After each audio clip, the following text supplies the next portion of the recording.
Welcome to a place for those in search of truth and conviction, a place where we discuss culture, politics, philosophy, and everything in between. I'm Luke, and I'm here with Russ. This is Hardly Strictly Politics. Hell yes, dear listener. The HSP boys are back in the saddle once again for episode number 60. Thank you so much for jumping in the saddle with us. The HSP boys officially flip another digit and charter a new decade in podcast impeccability here on our Diamond Anniversary show. 60 episodes in the can, dear listener. Can you believe it? 2 separate continents, 2 separate countries, 2 separate adult beverages just to make it fair, and 2 separate cups of coffee fee. 2 separate fact shamings. 2 separate trails to the same inevitable conclusion. 60, dear listener. 60 seconds in 1 minute. 60 minutes in 1 hour. 60 minutes on CBS.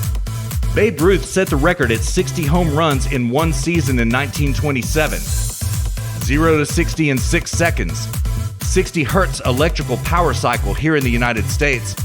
An equilateral triangle comprises 3 60-degree angles. You believe that? And you know what else 60 is, dear listener?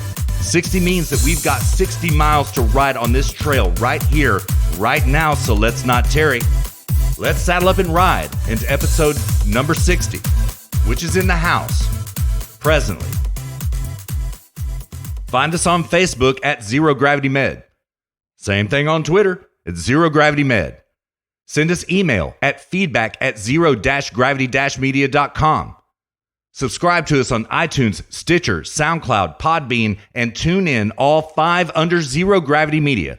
And I should say Podbean for now, dear listener. We are considering new methods of publication, so we'll get back to you with details as it happens. Find us on YouTube for now until December 10th. Look for Zero Gravity Media and our God tier, Zero G logo.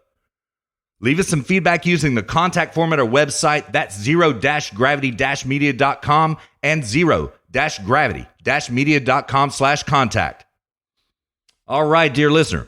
This episode number 60 is a special episode. It's a 10 episode, one in which we turn over a tens digit. That means Luke and I owe some shout-out duties over the past decade of podcast supremacy. We have to limit some of these shout-outs, dear listener. We're at double-digit shout-outs only in the past 10 episodes, along with a few brand new dear listeners on the trail who have joined us. Otherwise, we'd be here all day, dear listener. We hope you understand. Now, Luke and I have had some slack times, like the month of September, the month of November. So the past 10 episodes span a period of almost 5 months, quite a lot of time. So strap in, dear listener. This is going to be a long trek across the globe. There are some surprises on this trail. You believe that. So without any further ado, who do we have with us on this trail? Well, let's get started right here in the great state of Texas, mine and Luke's home state, the state in which the HSP boys and our kith and kin will circle the wagons. There are literally too many cities to name, but here we go, Texas, starting with the east, broken down by north and south. We got Dallas, Bigley, Plano, Bigley, Rockwall, Rowlett, Sulphur Springs, Bigley, Texarkana, Waxahachie, just to name a few in the northeast. In the southeast, we've got San Antonio, Bigley, Houston, Bigley, Austin blowing up Bigley all of a sudden, College Station, Bigley, Bryan, Bigley, Mexia, Waxahachie, Waco, Spring, the Woodlands, Bigley, and Conroe. The sun has riz, the sun has set, and we ain't out of Texas yet, because in the west on this trail, dear listener, we've got Odessa, Midland, Bigley, Lubbock, Amarillo, San Angelo, and El Paso.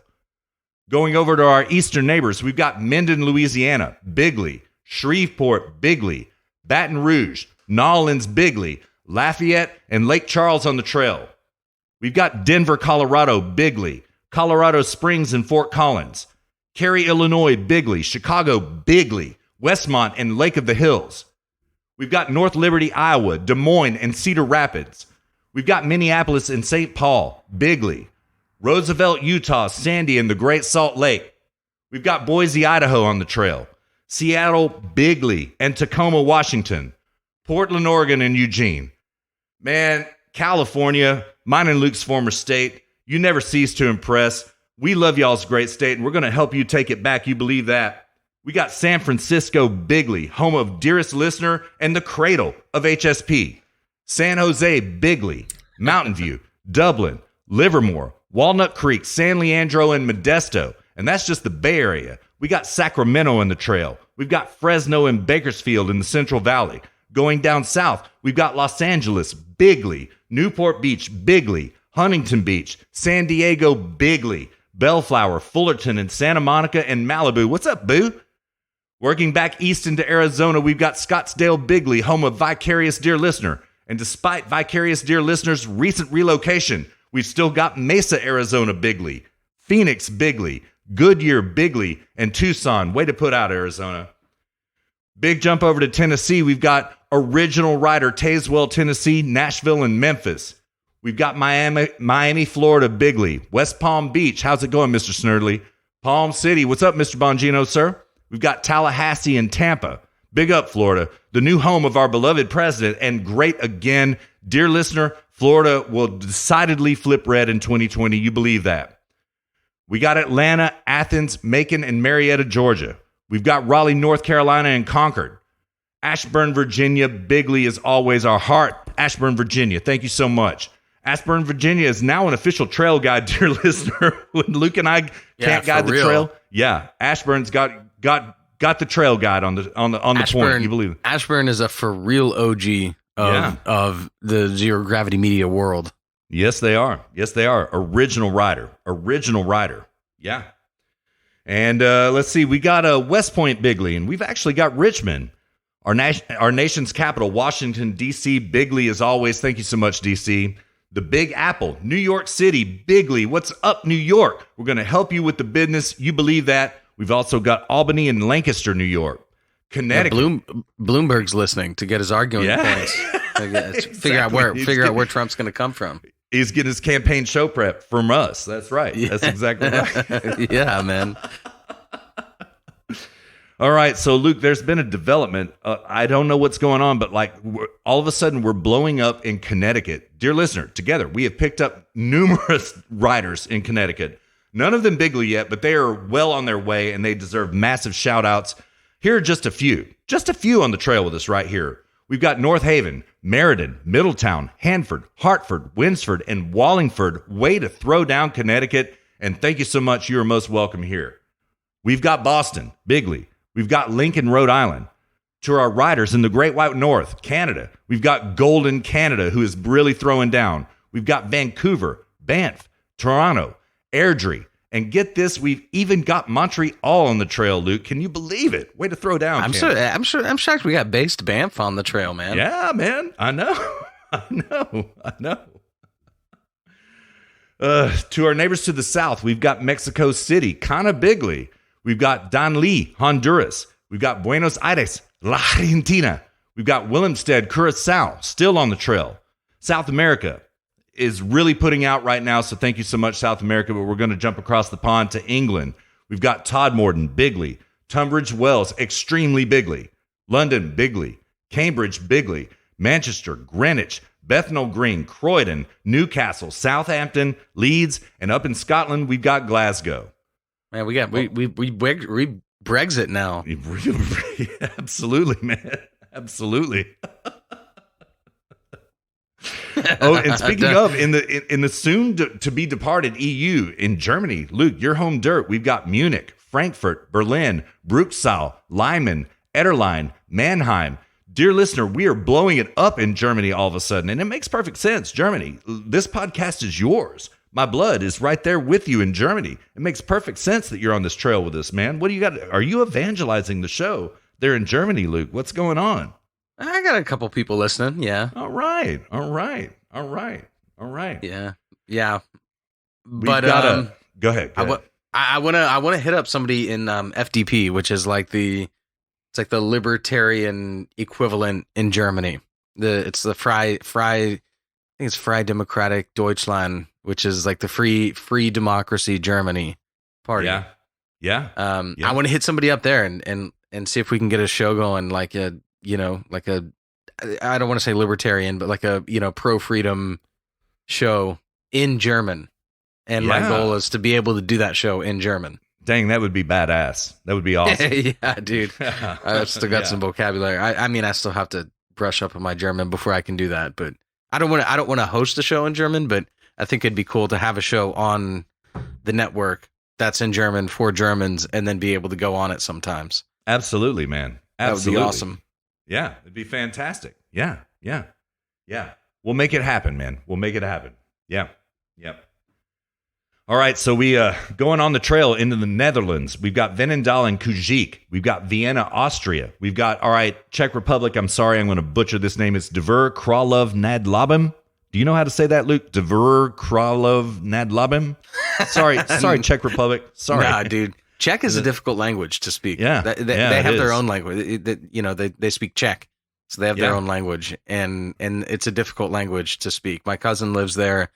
And after 7 years, I think that he's been there, he still doesn't speak Czech.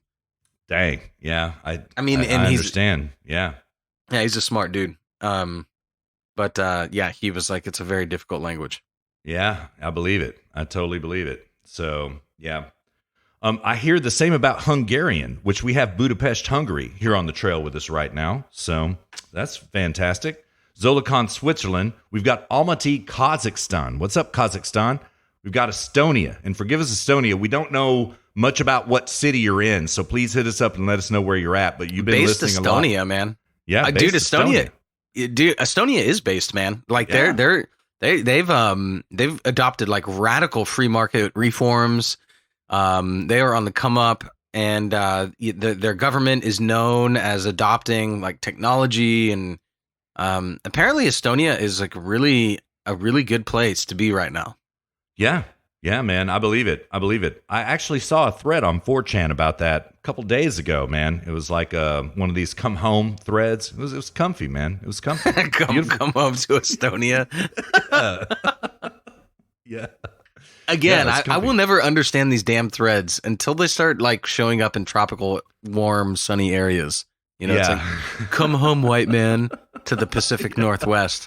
It's like, why the hell would you want to come home to rain and clouds and miserable weather most of the year? Anyways. Yeah. Fact, man. Fact.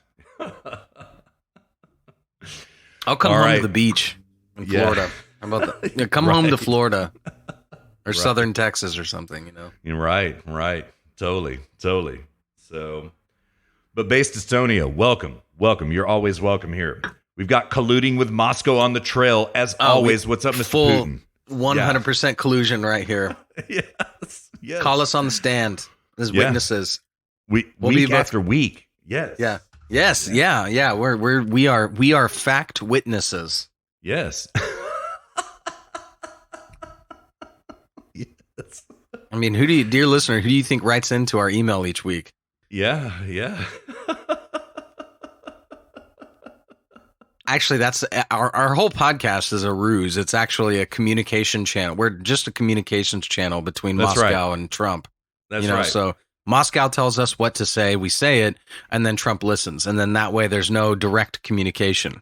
Right. And then the president tells us what to say back to Moscow, and then we say that. You know, we're the courier here in this ring. It's basically communications laundering. That's what our show is. That's right, man. Yeah. It's actually not a bad idea. Yeah. Totally, man. Yeah. Think about it, Mr. model. President. Yeah. Oh my goodness. All right, we've got Bangalore, India. We've got Hyderabad. We've got Hong Kong bigly, and increasingly week by week. And dear listeners in Hong Kong, y'all hang in there. This is a very serious situation, and the HSP boys are keeping our eyes upon you. Please reach out to us. Let us know how we can help. Y'all take care of each other. Y'all get back to the trail as often as you can. Yeah, and I want to say very quickly, Hong Kong is the single most based place on earth right now. They're the free. Mm-hmm. They're the freest society economically. They are. I went to Hong Kong last year. I love Hong Kong. I love Hong Kongers. And I am really, really, really rooting for them in this struggle against the CCP, the Chinese Communist Party. I don't know if it's a lost cause or not. I would like to think that it's not. And I love Hong Kong. I love Hong Kongers, and we are 100% in lockstep with their fight against the CCP. Absolutely. Yeah. Hong Kongers, let the HSP boys know what we can do, and it is done. You believe that? Anything you need, we'll do it. Assuming we can. We're not going to be smuggle guns to you or something like that. But we'll help you out. We'll get the word out. All right.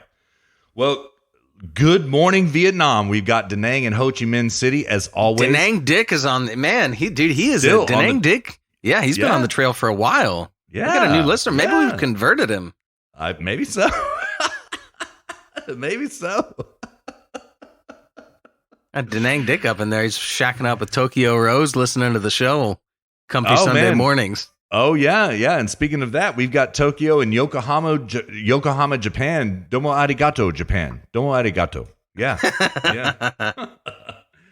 Oh, man. We've got Bangkok, Thailand, still to this very day. So we are imperializing. We are colonizing Japan now. Colonizing, yeah, man. The American imperialists. We are colonizing. Yeah, it seems so. Yeah. We've got the Thrilla in Manila in the great Philippines. Thank you so much, Philippines. And wrapping up the 6 continents, disincluding Antarctica. And Luke and I are going to colonize Antarctica before you know it. You believe that. But we got to talk about Australia. Luke, no word from Sydney and Melbourne that I saw in the metrics. I think they're pissed at us for slacking on the content. But on the bright side, we've got Brisbane and Perth on the trail with us, which are new, dear listeners. So welcome, Brisbane and Perth, and good day, mates. That's about all Brisbane, I got, man. I mean, Brisbane and Perth are, they're definitely more based than Melbourne and Sydney. So for sure. I haven't been to Australia. Jessica, her favorite city on earth is Sydney. But Brisbane is right next to the Gold Coast. And if you've ever Google imaged, dear listener, Gold Coast, it looks like something out of a movie. It's like skyscrapers on the beach. It's insane. Right. Brisbane has these pools like in the city, but they're sand bottom pools with beaches all throughout the city. Oh, dang. So, I didn't know that. Wow. Yeah. So you can go to these like freshwater city beaches all throughout the city. It's insane. And then Perth is like a hardcore, like they call them bargains, right, which are right. And which are sort of like what one might regard as, I wouldn't say a redneck, but like a simpleton, one might say. So it's among themselves, they use it jokingly and friendly, but other people use it in a pejorative way. But Perth is like very much a mining town. I don't know if people realize this, but Australia is like, their mining and oil and gas industry is insane. Yep. They are so productive. This is how Australians, they travel like crazy. Australia is like the best of both worlds. It's like, they make the money that Americans make, but they have the holidays that Europeans get. So right. Like when I travel around here in Europe and I went to a Tool concert in June and I was like in Vienna and I was staying at this hostel and, I'm sorry, it wasn't Vienna, it was Munich. I was staying at this hostel and it like everybody in the hostel bar they were all Australians. And I was like, oh, cool. What are you doing? Oh, mate, I'm just, I'm on vacation for 2 months, traveling around Europe. It's like 2 months. Oh yeah, mate, I work in the mines, I was like, God, man, Jesus. Yeah. So they have like, they make good money and they have crazy long holidays like Europeans do. Yeah. And the people who do all the traveling a lot of times are like people from Perth who work and it's like the same thing in Texas and states where these guys that they don't have a college degree but they work on oil platforms or in the oil fields and they don't have a college degree but they make like $160,000 a year. Right. Like that's Perth basically. Yeah. Yet, dear listener, here's a little bit of HSP trivia for you. Back in the ancient days of 2014, 2015, it was already officially pronounced that it was going to be a Jeb Bush versus Hillary Clinton election. And Luke and I were like, oh my God, I'm the F out of the United States. And so Luke and I started LARPing about buying a sailboat and just getting out. And we watched this show on YouTube. It's a YouTube. Yeah, I think that was more about getting out of San Francisco, but yeah, I mean, for me it was both, man. I could not deal with another Bush or another Clinton, right? But like, yeah, San Francisco, yeah, it was about that too. No offense, San Francisco. No offense. It's a lovely city. It spit me and Luke out. That's it. That's all it is, right? But we watched this show with two Aussies that sailed around the world on this little sailing boat, and it was comfy. It was very comfy. We used to watch that all the time, man, until Trump rallies began happening, and then we only watched Trump rallies after that. So. Well, you know the latest development. So the name of that show, dear listeners, Sailing La Vagabond. You know the latest development on them, Russ? Not really. No, I know she got pregnant, but that's all I know. Yeah. Well, it's an Aussie couple, dear listener, and yeah, a girl like in her mid-20s, and then a guy that it's in early to mid-30s. But you don't know their latest development, Russ. I'm about to ruin this for you. You're never going to want to watch the show again, and you will, for the rest of your life, boycott them after what I'm about to tell you. No, that's unfortunate. I already don't watch the show anymore. All right, bring it. What's up? You know, Greta Thunberg just sailed from America to Portugal. Right. Whose boat did she sail on? No. Yep. Are you kidding me? Oh my God. Yeah, they sailed her there. God. I had no idea. So she got tons of media coverage and YouTube coverage off of this. Oh my God. Yeah, done. They sailed her there, but get this. They so they sailed her there. I mean, that's objectionable, but what's patently absurd about the whole thing is that they had to, I guess this time of year, it's particularly difficult to sail across the Atlantic, just due to the weather patterns. Apparently the oceans are very rough. Like, this is just, I guess, not a good time of year to sail across the Atlantic. I mean, aside from it being just generally cold, it's like, yeah, just rough seas and whatnot. Well, they had to fly a skipper over from England. So they flew somebody over so that they could sail over so that Greta Thunberg didn't have to fly back. So they completely defeated the purpose of it entirely. Yeah, right. Because they flew somebody over to sail back.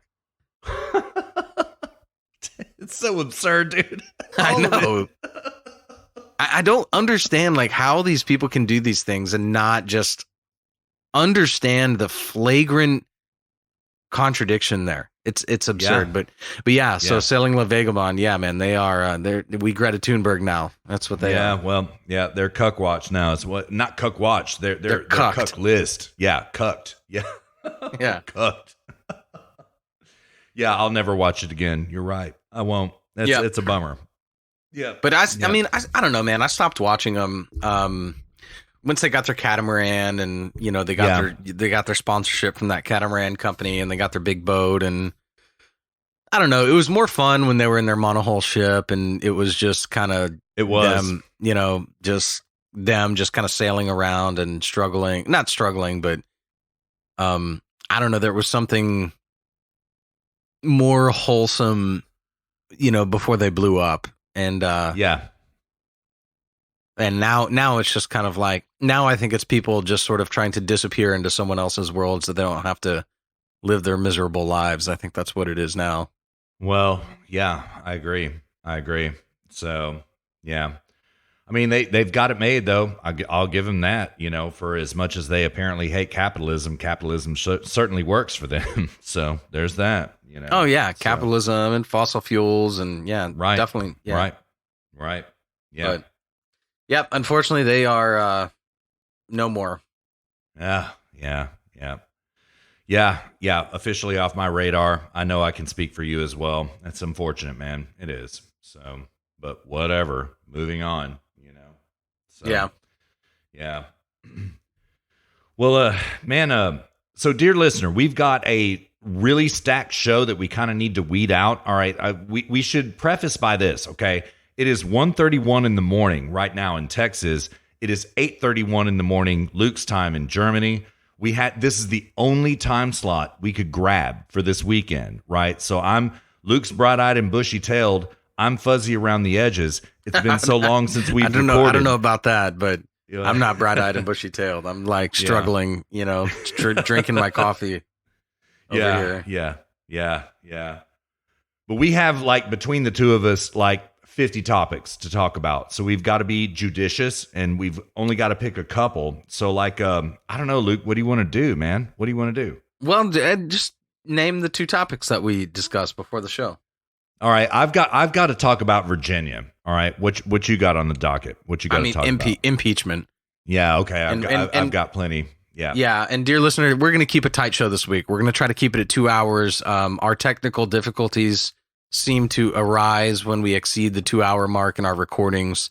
So we are going to try to start doing 2-hour shows and get better at scheduling and whatnot. And speaking of which, Russ, before we actually get into it, did you see Dave Rubin announced his platform finally? No. Yeah, he announced locals.com, which is a terrible name if you ask me. It sounds like a cheap dating site. But yeah. Yeah. But anyways, I signed up for it, and it was a bad user experience signing up. But apparently it's sort of like basically Patreon. So okay. Yeah. Yeah, so maybe we'll be on that here soon. I don't know. Yeah. And dear listener, once again, I meant that in the intro. We are going to be changing publication strategies going forward. We're probably going to get shut down on YouTube this week, probably, right? And so we're going to figure something out, and if, locals, what is it? Local.com? What is it? Locals.com, but it's not a video. It's Patreon. It's like Patreon, but they're not going to kick you off. That's what it is. So it's not a content platform. It's just no. It's a, okay. Yeah, That's this whole tech idea between Dave Rubin and Jordan Peterson totally fell through. So apparently they decided at some point to split ways. Jordan Peterson went his way, Dave Rubin went his way, and Jordan Peterson's platform never actually launched. It's been in beta for 6 months now. Yeah. And still no word, no update on that. And Dave Rubin just announced the platform out of nowhere this week, and it's as I understand it, basically just Patreon. Yeah, just a Patreon platform, except they're gonna not kick you off, but yeah. Well, that's nice of them, Yeah, so I'm down for it, man. Seriously, I'm down for that. So, So anyway, yeah, dear listener, things are going to change a little bit. She said, baby, things change. Things always change. It's going to happen. And so we'll let you know what happens as it happens. We promise we will. Yeah, but we're not going to change like iTunes. We're not going to it's not going to be major change. It'll be changes like on our side of things. It'll be changes on like how we publish to YouTube and stuff like this, right? Well, yeah, hopefully. I mean, I don't know, Luke. I really think our channel is going to get killed. I really do. I don't think so, man. When they I hope you're right. When they say when YouTube says commercially viable, I interpret that to mean commercially viable on their end. Well, so people have been screaming for clarification about it, and YouTube has not clarified a bit. So I don't know what they mean. Yeah, but I mean, the thing is, they don't care if it's commercially viable for us. They mean that for them. Mm-hmm. I'm convinced. Mm-hmm. So. I think what they're going to remove is our channels that they could never run ads on because they're too edgy or they're too almost pornographic but not quite, this kind of thing. You may be right. Yeah. You may be right. I think we'll be fine, dude. I don't anticipate. I think they would look at our channel and they go, okay, these guys are, for sure in some area on the right or somewhere on the right, but, they aren't alt-right or anything like that. And yeah, okay, cool. And I think they'll let us slide right on in. All right. Well, you know what? I'm going to go with that hope because I don't want our YouTube getting killed because we're finally getting a little bit of traction on YouTube. It's been a long, hard battle. What we need to do is bring in like a show about like unicorns and stuff like this on our network to kind of like offset our content a little bit. Yeah. Spider-Man, something like this. Yeah, like children's shows, Oh, goodness. Yeah. Something like that. But Yeah, I like, hope we're not completely we're not totally not viable. yeah. Yeah. Yeah. But you know what? We've noticed a considerable uptick, dear listener. Thank you so much for clicking us on YouTube. Thank you. YouTube has been very slow for us. Other platforms have blown up for us very quickly, and YouTube has been slow. And we've noticed a definite uptick in the last month. I would say, Luke, what would you say? About a month, something like that. So thank you. Yeah, yeah, for sure. Which is shocking, considering I would normally expect YouTube to not put us into recommended views and things like this because we haven't put a show out in like 3-4 weeks. Yeah, right. Mm-hmm. But somehow people have been watching us. I don't know how that works. Yeah. And listening to us. I mean, dear listener, here's another big thank you. Like our despite us, being a little bit reticent about content of late, our listens have remained faithful. They've remained consistent. So thank you so much for being patient with us. And this is not going to happen again. That's just the bottom line. It was a conspiracy of elements that just brought us down for the last 4 weeks, 5 weeks, something like that. It's scheduling, it's all kinds of stuff. And we're going to have some chop going forward into the holidays, but it's not going to be like this again. We guarantee you. It's not going to be like this. So, yeah. Yeah, indeed. Yeah. It was it was the Clintons trying to take us down. That's what it was. Yeah, right. The Russians took us down. Yeah, WikiLeaks took us down, man. Yeah.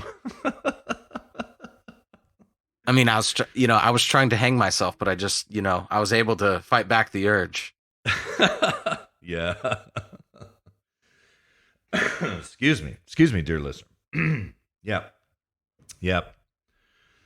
All right, man. Let's do it. You ready to go? Yeah, let's do it, man. I think we're like 30 minutes in. So yeah, probably a little bit beyond that, but that's good, man. It's good content so far. But man, I want to ask you: do you hear anything about what's going on in Virginia? Have you heard anything about this? Because it's not getting much mainstream coverage at all. Do you know anything about this? No, I don't. I know nothing about it, to be honest. All right. So I'm going to red pill you then. I mainly have been finding out about this on Twitter for the most part.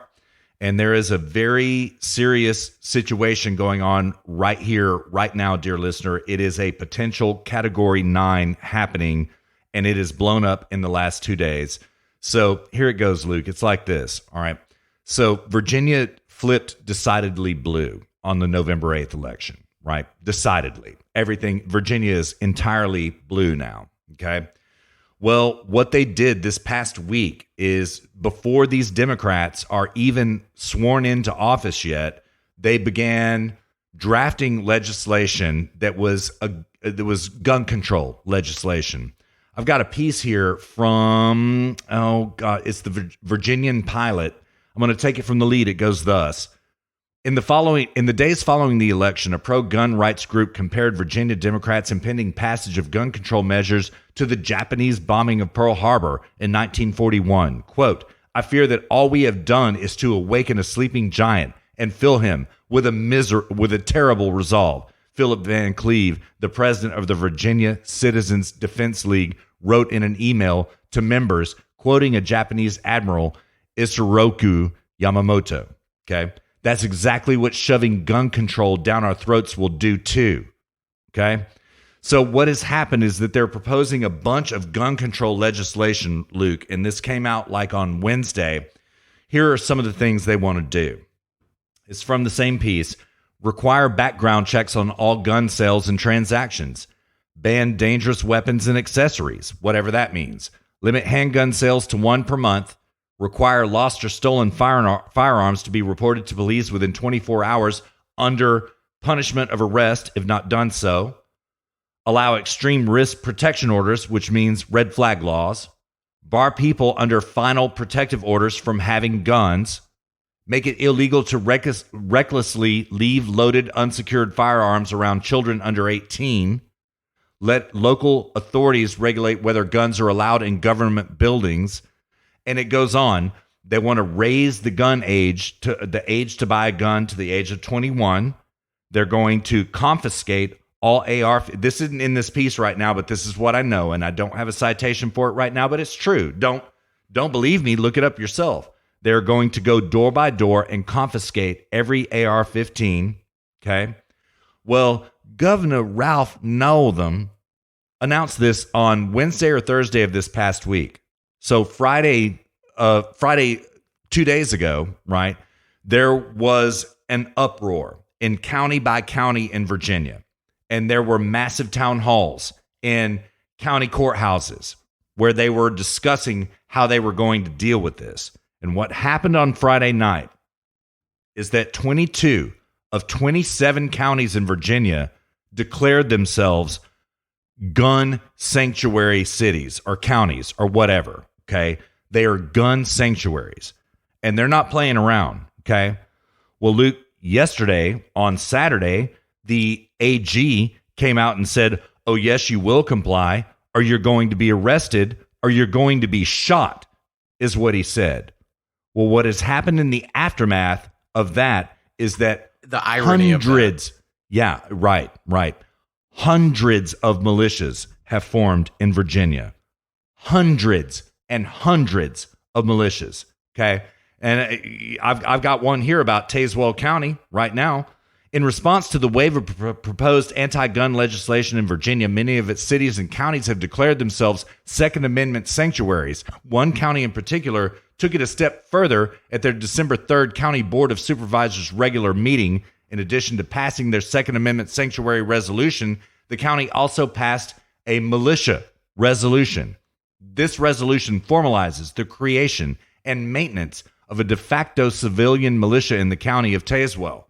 And to get a better understanding of why the council members passed this resolution, Firearms News reached out to one of its members, blah, blah, blah, blah, blah. All right, so everybody's going to be like, oh my God, this is Firearms News. Oh my God, that's not a real source. No, this is what's happening on the ground right now. Ashburn, Virginia, dear listener, whomever all of you are, if you could reach out to the HSP boys and give us the intelligence about what's going on the ground right now, because it's not being reported in mainstream media. You do have to resort to sources like Firearms News. But Luke, I'm not kidding. Hundreds of militias have formed in a day. Dude, this is kind of the boogaloo kind of stuff going on right now. What do you think about it? I mean, dude, I think so many things about it. I mean, the irony where it's like, we're going to pass gun control legislation to prevent people from getting shot. So if you don't give us your guns, we're going to shoot you. Yeah, right. Yeah. And to literally say that as a threat from the Attorney General of the state of the Commonwealth, rather, of Virginia, dude, that's crazy. Yeah, that's crazy. It's absurd, man, and it's angering, of course, as well. Just the idea of disarming a population is angering, and that alone is worth fighting against, going and buying as many guns as you can and fortifying against them. Yes, sir. Because once you're disarmed, then you are at the will of whatever the people with the guns want to impart upon you. Yes, sir. And it also, I was also thinking this whole, like, as you were saying this, I was like, God, this is like, the left has the opposite problem of the right. Well, not the opposite problem, but they have a similar problem. Whereas, like, the right, whenever they get power, then they're just all about abortion. That's like their one topic. They're like, abortion. They piss everybody off about it. And then they lose all their elections over it. So it's like the whole fight for freedom and inspiring people and this, like, at the end of the day, it was all about abortion, and they lose their audience entirely. And the left is like the same thing with guns, Yeah. It's like, oh, yeah, we did all this work. We won these elections, and it was many years in the making. And now we can finally pass gun legislation. And it pisses everybody off, and everyone leaves, and, they lose their audience. It's like, that, like, the gun legislation predicament for the left is like the abortion predicament for the right. It's the same thing. Isn't it, though? That's a great comparison. Yeah. Yeah, perfectly said. Perfectly said. But like, Luke, what I'm stunned by is that these Democrats are not even sworn in. Let's get you sworn in. They're not even sworn in yet, and they're already creating legislation that they're going to pass when they are sworn in, right? It is I've never seen anything like this. I mean, here's another thing when you were talking about that, like a lot of times, when I'm involved in like gun debates and things like this, people are like, well, it's for a well-regulated militia. And then now It's like, all right, we militia now. So what now? You're totally out. So you Second Amendment now? Now that we are a well-regulated militia? It's so funny, man. I've been reading comment sections and they're bantering. I've got a Washington Post article right here where they bantered about the well-regulated. Well-regulated means that it's regulated. It's like, yeah, no, regulated doesn't mean what you think it means. It's like, yeah. So we militia now and we regulated now. That's what's up. And I mean, I'm totally behind the militia. I mean, form a militia if that's what it takes. If people are trying to, trample upon your rights to defend yourself and own a firearm and be free, form a militia. I am 100% pro militia. I am 100% behind that. If it means defending rights and you have the right ideas, then you have the moral authority to form a militia so as to defend those ideas. Not only do you have the moral authority, you have the moral responsibility to. Obligation. Yes, obligation. Yes. You're obligated to do that. And what is obligating you? Their actions. That's what's obligating you to do that. Absolutely. I mean, Luke, there are a lot of things that really stunned me about this. Number one was that escalated quickly aspect to this, right? This was announced on Wednesday or Thursday of this past week. Now on Saturday, you have a AG saying we're going to come and shoot you, or you're going to comply, or we're going to shoot you, and then you have hundreds of militias form. Okay, that's really fast. Okay. Second of all, what I find interesting about this is not only the irony that you pointed out, but also the fact that what we have here, okay, is something that I don't know if you recall this, but long ago, many decades back in HSP history in these hallowed halls, we called it out about if the left pushes too hard, what we're going to see is not a literal secession, but a kind of soft secession, right? Where it goes like this: we will not comply. We will not comply. Okay. So listen, dear listener, you've got a governed body of people, a group of people who are self-sovereign and agree to a set of laws, okay? Whether it's on the county level, the state level, the national level, whatever it is. Now, all of a sudden, you have a bunch of people saying, we are not going to abide by those laws. That is secession. That's what it is. It's not hard secession. It's soft secession, right? So, Luke, this is kind of explosive stuff going on right now. We're going to watch this closely, dear listener, because this is exactly what Luke and I said about leftists. If you push it too hard, this is what's going to happen, okay? We're just not going to comply, okay? And let me also end this little bit with a stark warning. But here's the thing is, what's so absurd about that statement is like, I mean, not your statement, but just the idea of it is like, we're not going to comply. And what that means is we're not going to comply with being shot. Yeah. Yeah. That's what it means. That's all that means. It's like you are threatening us. Yeah. And we are going to the government defend ourselves, Yeah.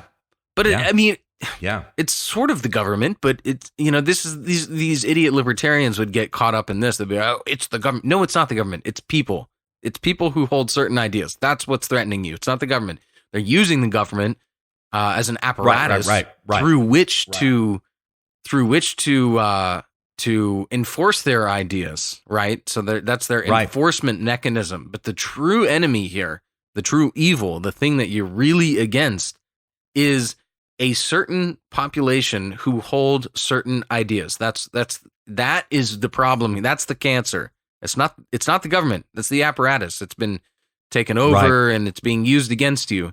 But that doesn't mean that the government as such as an idea is the problem. The problem is the people who are using it, and those are the people that you are going to have to fight. And in this case, I mean, they are just outright stating that they want to go to war with you.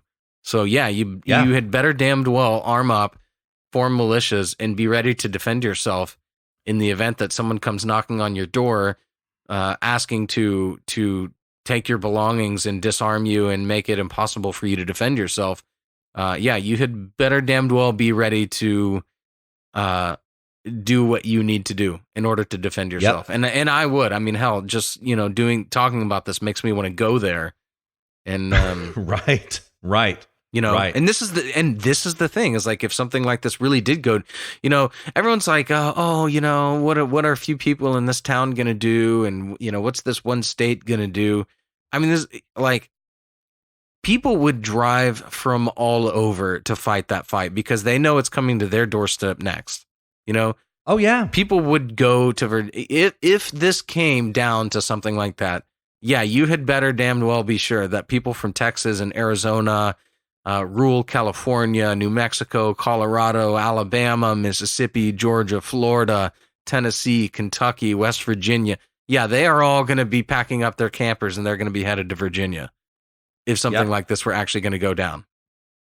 Yeah. Because they know that if it happens, where it happens once, it will be coming to them next. And they don't want it to come to their doorstep. They're happy to fight on someone else's doorstep. Yeah. Yeah. I mean, two things about this, Luke. I mean, first of all, to continue with my warning, okay, leftists, you will back off this right now, or you will suffer dire consequences. You back the F up right now, or this is out of your control more than you could ever know. Now, to Luke's point about what he just said, there was an interesting incident that happened the week of Thanksgiving in upstate New York, okay? There was a man, he goes by the handle of Whiskey Warrior 556. Okay, it's not you, is it? Yeah, no, it's not me. I'm in Texas. It's not me. Yeah, Whiskey Warrior 556. All of a sudden, one day, because he has a 30-round magazine in his house, gets a knock on the door from SWAT, and they want to take his 30-round magazine away. And they start propagandizing about him this man is unstable. This is red flag law. We're checking in and we got to make sure that he doesn't have a, listen, he didn't have a gun. He had a 30-round magazine. He had no gun with which to shoot that magazine. Okay. Now, all of a sudden they're trying to break down his door. So what Whiskey Warrior 556 did was got on Instagram and he was like, listen, look at me. I'm shooting a video right now. I'm unarmed. I have no guns. There are no guns in this house. I've got a 30-round magazine. I've got SWAT down here on this end of the block trying to raid me. I've got SWAT up here on this end of the block trying to raid me. Well, guess what happened, Luke? People came from all over the country to defend this man. They came from everywhere. The 3%ers came. Militias came. Everybody came.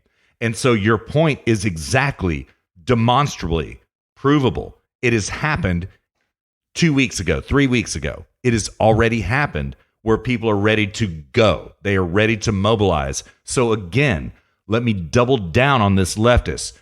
You back the F up right now, or you destroy yourselves and everything.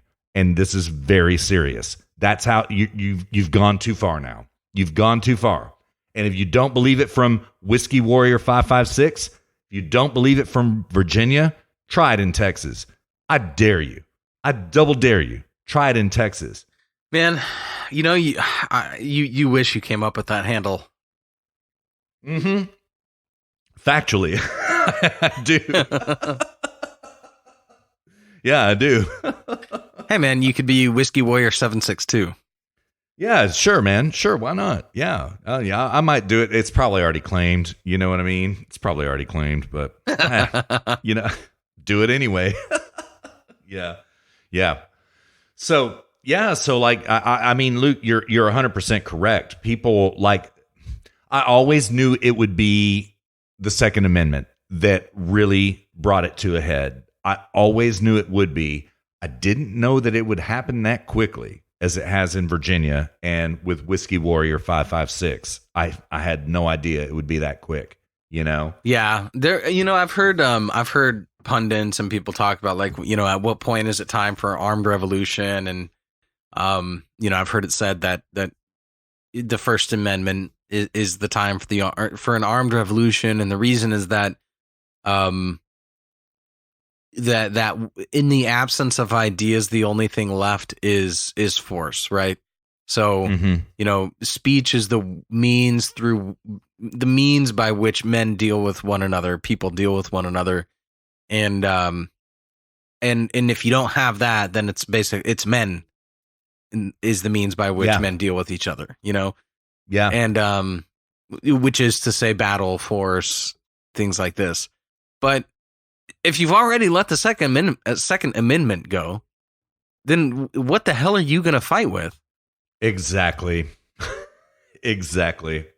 So to me, it's great. Like you just allowed your legs to be chopped out from under you. And then now if they're coming for the Second Amendment, why the hell would you think they're not coming for the First? Right. So you just allowed your legs to get cut out from underneath you. And then now you're like, okay, now it's time to fight. Right. Right. Okay. Right. What are you going to like hobble around on the ground with your hands and swat at the air? It's just a flesh wound. It's merely a flesh wound. Yeah. Yeah, totally. It's Monty Python. Nobody gets it, but yeah, exactly so. So, no, the time to fight is the Second Amendment. And, that's going to be, if they really want to go down that path, it's going to be a hell of a fight. Texas alone has more gun owners than the 10 largest standing armies in the world combined. Yeah. So, yeah, good luck with that. This is the sort of thing that, these people are not going to go quietly into the night. Right.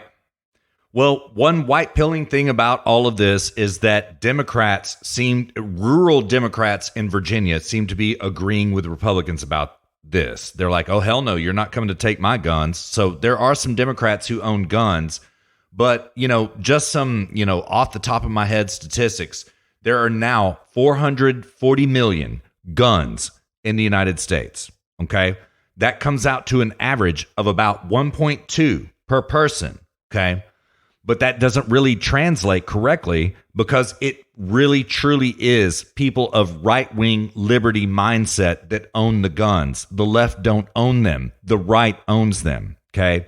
Let me throw something else down at you. Okay. In the last 10 years, 2 trillion rounds of ammunition have been sold. 2 trillion. Okay.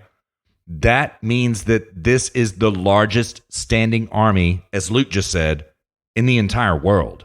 That's what it is. So leftists, tread lightly.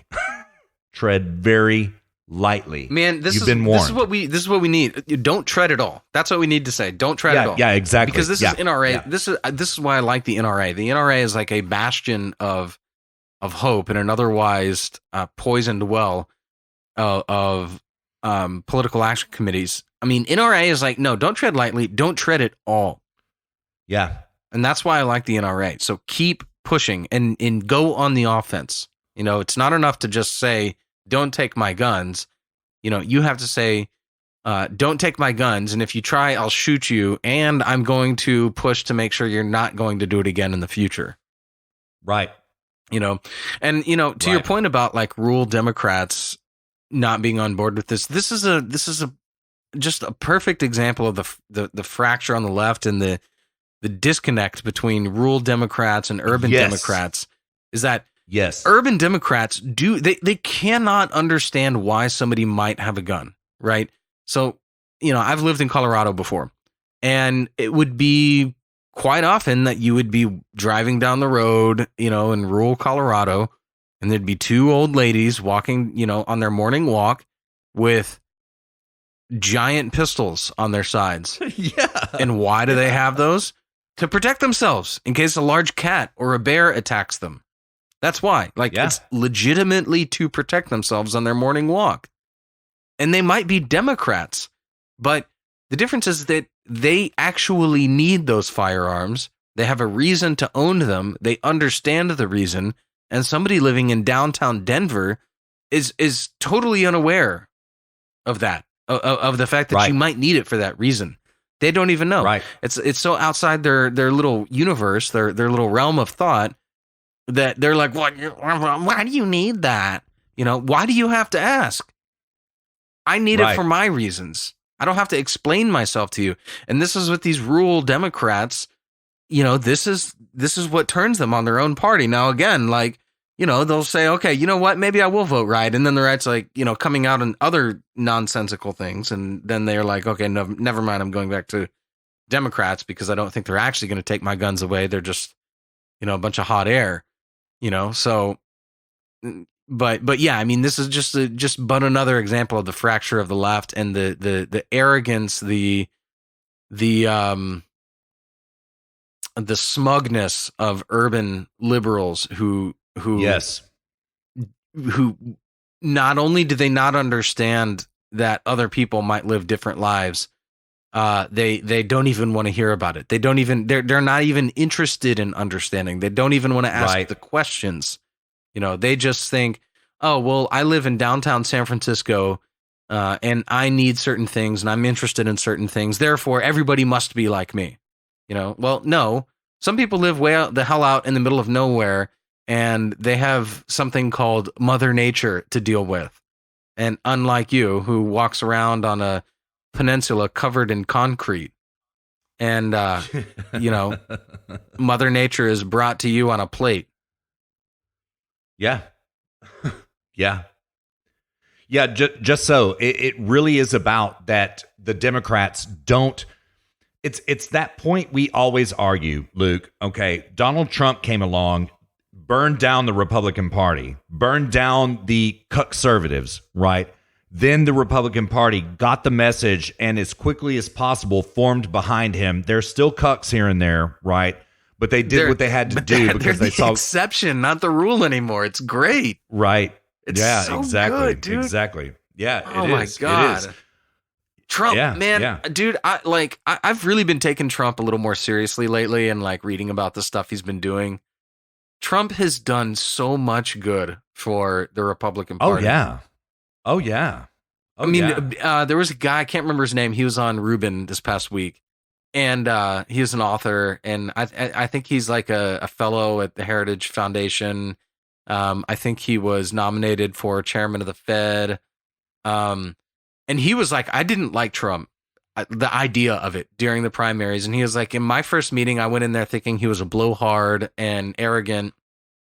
And he was like, I came out of there with stars in my eyes just after the first meeting.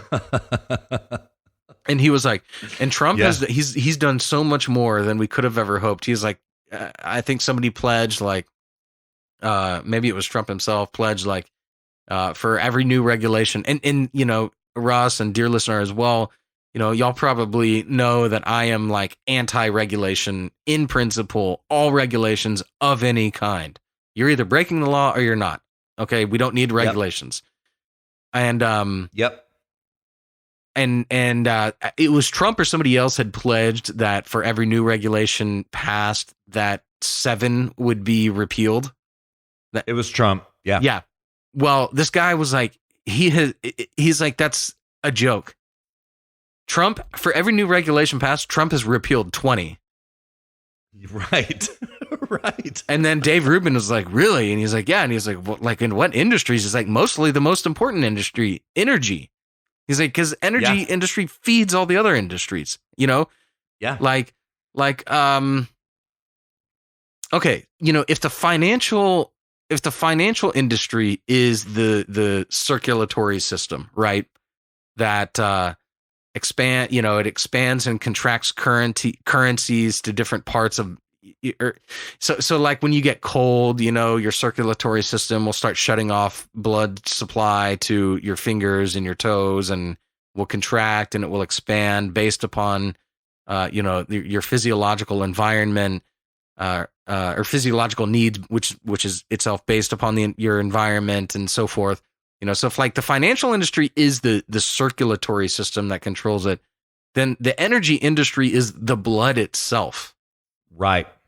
So it is perfect analogy. It's perfect. Yeah. So like there is, they're both really important, but the energy industry is the industry that, Alex Epstein says feeds all other industries, makes all the other industries possible, which is energy, and, so yeah, I mean, the fact that Trump has just liberated the coal industry, just categorically it went to the EPA and just categorically said, no, all these bullshit lawsuits, all of them are done. Yeah, he did. Yeah. Just halted, Yeah. just basically, it's like Han Solo and the carbon, what was it? The carbon freeze, frozen in carbonite. Yeah. That's the EPA right now. Right. So true. Yeah. Yeah. I'm going to tweet that. I'm going to find a picture of that. I'm going to tweet that out later. Trump's EPA. They're everywhere. Yeah. You can find it everywhere. Yeah. So, yeah. Anyways, yeah. So Trump, man, dude, he's done such a good job. I have to admit, man, I have to sort of have a mea culpa on my early criticisms of Trump, because I was quite critical of him in the beginning, and I still don't know how I agree. I don't agree on some of his trade policies. I don't agree on his understanding of immigration. So like one thing this guy talked about was that, wages are going up because we've restricted immigration, and I don't agree that that's necessarily a good thing. But in general, I'm really happy with what Trump has done so far in the United States. Good, man. Good. I am too. And I think it's so funny, really. I truly think it's so funny that Republicans are finally starting to get what Trump-publicanism is about, right? And the Democrats don't get it at all. They're willing to ostracize all of their rural, basically white base for firearms, for firearm confiscation. They are not willing to rebuild the party in a viable way like the Republicans were. I find it fascinating. We've argued this for 30 episodes now, man. The Democrats just will not. They're intransigent. They will not figure it out, what they're doing. You know what I mean? And how harmful they are to their own party.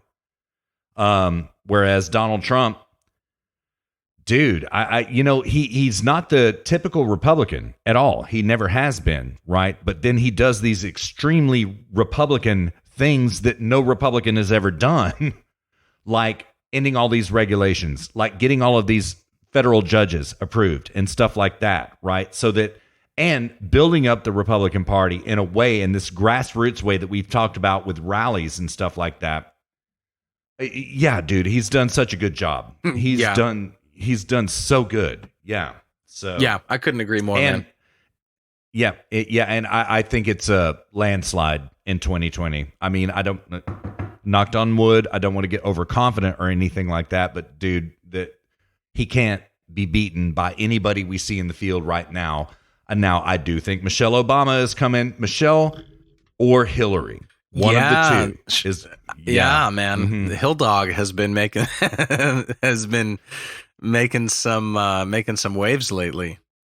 Hasn't she though? Oh my God, I have so much pressure placed on me to run. I just can't deal with it. Oh my God, I guess I'm just going to have to. I can beat him again.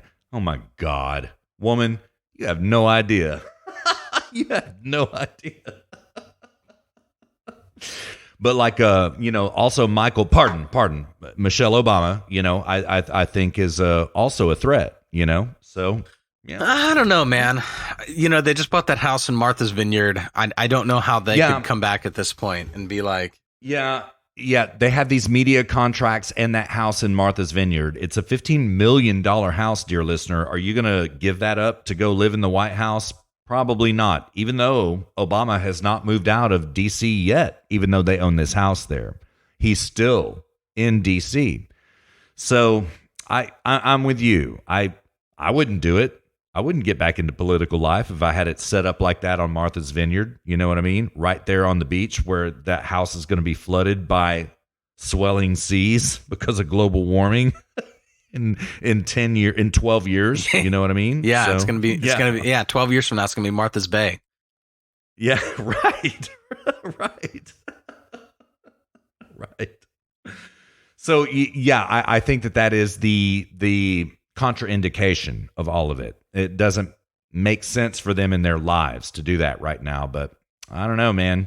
She's probably getting so much pressure to run. Oh my God, Michelle's not going to be able to say no. You know, we'll see what happens. And by the way, do you think anything about mini Mike Bloomberg right now? Do you think anything about this at all? Him throwing his hat into the ring? No. I don't. Yeah, same here. Useless. Yeah, same here. He came out with a really anti-Second Amendment agenda on Thursday this past week. No, Friday. It was Friday, right? He was like, yes, I'm going to take on. Hell yes, we're going to take your AR-15. He did this kind of shit, right? Dude, I was like, here's how you lose an election. And he even conceded in that speech, I don't care if I lose. I'm going to take your guns anyway, and I'm not going to stop until I get your guns. And so I was like, yeah, he's done. He's done. Yeah, I mean, oh gosh, Bloomberg. I mean, you know what's funny? I was thinking about, I was like, why? So he made it to the fourth debate by not declaring. Yeah. So it made me wonder, it's like, why does anybody not just wait to declare like at the last minute? Yeah, totally, man. Yeah. I actually tweeted something out. I was like, it was the other day. I was like thinking about this, and I was thinking of one of those advertisements. I hope I didn't say this on a previous show, but it's like, you know, those stupid clickbaity advertisements that are like, see how, bankers hate him. See how this person became a billionaire with this one simple trick. And I was like, okay, well, this could be applied to Bloomberg joining the Democrat primaries. It's like, Democratic presidential candidates hate him. See how this one candidate made it to the fourth debate with this one simple trick, and the simple trick is not declaring, and that's it. Anyways. No, man, I think you're 100% right. And I sort of think that this is what Michelle Obama is doing, right? I think that this may be why Obama hasn't endorsed a candidate yet, right? Why get into this shit show right now, this cannibalization of the party, when you can just kind of cheat and jump in at the last minute in a brokered convention? Why do it? You know what I mean? Yeah, totally. Why be vetted? Why succumb to being vetted? It's a rigged party. We know this because they shut down Bernie Sanders. They turned the DNC into a money laundering organization for the Clinton campaign and the Clinton Foundation. We can prove it. We've already talked about it, right? So why do it now? There's no reason. There's no ad. There's no benefit. Yeah, totally. So yeah. Well, do you want to shift gears, man? We can move on to the impeach. Impeach now. Impeach. Yeah, we can do that. Or should we take a break? What do you think? Either way, I can go either way, man. Yeah, let's take a very, very quick break. We'll take an honest break, and then we'll come back. Honest break? Yeah, Okay. And then we'll come back and we'll hit. And unless, do you have break audio? I don't know. Yeah, I've got that. It's really interesting. I've got that William Barr speech at the Federalist Society. That it was 3 weeks ago, right? But I think it bears repeating if you want to take an audio break. I think it's worth a listen, but that's all I've got for audio break. That's it. Maybe it would be good to do Matt Gates's 5 minutes on the impeach. This will be a good primer for dear listener. Dang. Okay. All right. Do you have that? Yeah, I'll find it. I've been watching it lately because this is crucially important. I think this is where Republicans are dropping the ball on this impeach. Well, in this particular hearing, I think they failed entirely. Really? Yeah. Dang. Okay. Thank you, madam. I've got it. Okay, I've got it. Says Pelosi was catfished into Trump impeachment move. Is that it? No, it was Gates's 5 minutes of questioning during the. Oh, shoot. Okay. Of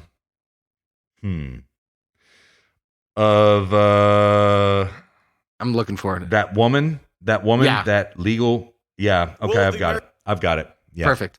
Yeah, let's do that. It's yeah. 5 minutes. We'll take a quick break and we'll re-adjourn for that. All right. That sounds really good. All right, dear listener, thank you so much for riding along with us halfway through the trail on episode number 60. We're going to play this Matt Gaetz audio for you, and we will be back at you before you know it. Enjoy Matt Gaetz.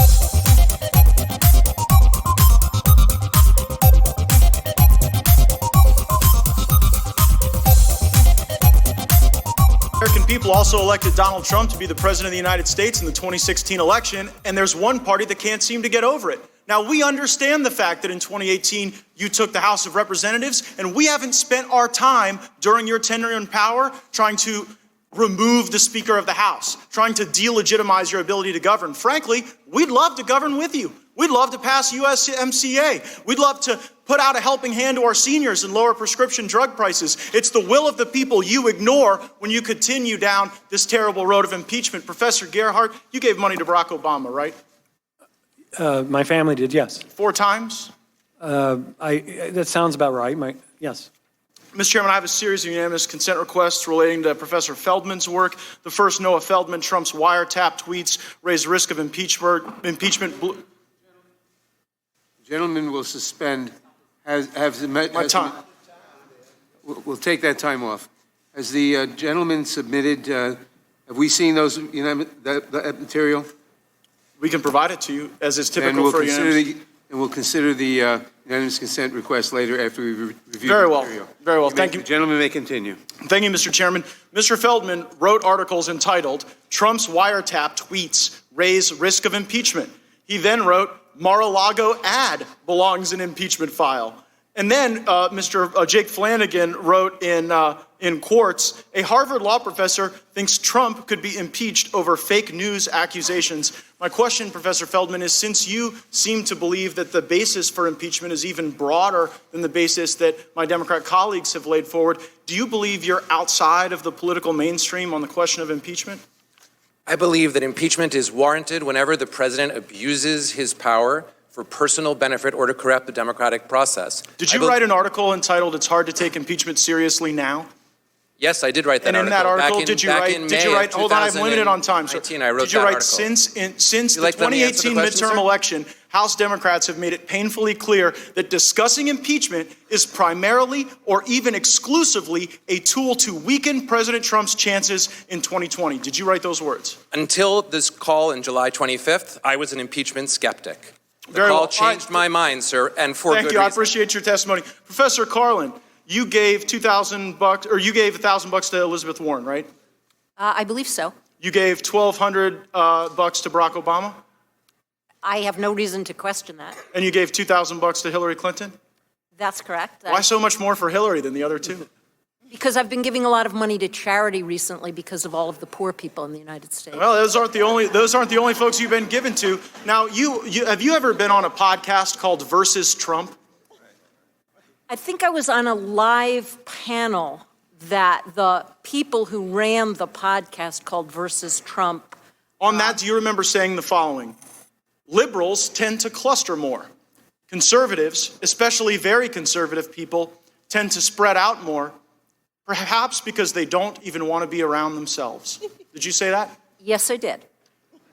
Do you understand how that reflects contempt on people who are conservative? No, what I was talking about there was the natural tendency, if you put the quote in context, the natural tendency of a compactness requirement to favor a party whose voters are more spread out. Well, and I do Professor, not have contempt hold on. for Again, conservatives. I'm and I very do not limited have on time, contempt for Professor. And so I just have to say, when you talk about how liberals want to be around each other and cluster, and conservatives don't want to be around each other, and so they have to spread out, it makes people, you may not see this from, like the ivory towers of your law school, but it makes actual people in this country When feel the like, president excuse calls me, you don't get to interrupt me on this time. Now, let me also suggest that when you invoke the president's son's name here, when you try to make a little joke out of referencing Barron Trump, that does not lend credibility to your argument. It makes you look mean. It makes you look like you're attacking someone's family, the minor child of the president of the United States. So let's see if we can get into the facts. To all of the witnesses, if you have personal knowledge of a single material fact in the Schiff report, please raise your hand. And let the record reflect. No personal knowledge of a single fact. And you know what? That continues on the tradition that we saw from Madam Schiff, where Ambassador Taylor could not identify an impeachable offense. Mr. Kent never met with the president. Fiona Hill never heard the president reference anything regarding military aid. Mr. Hale was unaware of any nefarious activity with aid. Colonel Vindman even rejected the new Democrat talking point that bribery was invoked here. Ambassador Volker denied that there was a quid pro quo, and Mr. Morrison said there was nothing wrong on the call. The only direct evidence came from Gordon Sondland, who spoke to the President of the United States, and the President said, "I want nothing. No quid pro quo." And you know what? If wiretapping a political opponent's an impeachable offense, I look forward to reading that Inspector General's report, because maybe it's a different president we should be impeaching. Welcome back, dear listener, to HSP episode number 60. I'm ready to slam this second segment out of the park, Russ. My coffee is kicking in. We had a long day of driving, drove all over the place yesterday, and damn. Yeah, Jessica was taking a TOEFL test, which is a it's certified English test, and certified English test, and just drove all over the place. I actually decided yesterday on the way to the gym, because I dropped her off at her test, which is a 3.5 hour test, and then I was driving to the gym on a speed unrestricted stretch of the Autobahn, and was just white knuckling it at 120 miles an hour the whole way. Dang. For 30 straight minutes, driving 120 miles an hour. And nice. And I was like, when I got there, I was like, the only better pre-workout than caffeine-based pre-workouts is driving 120 miles an hour on the Autobahn for 30 minutes.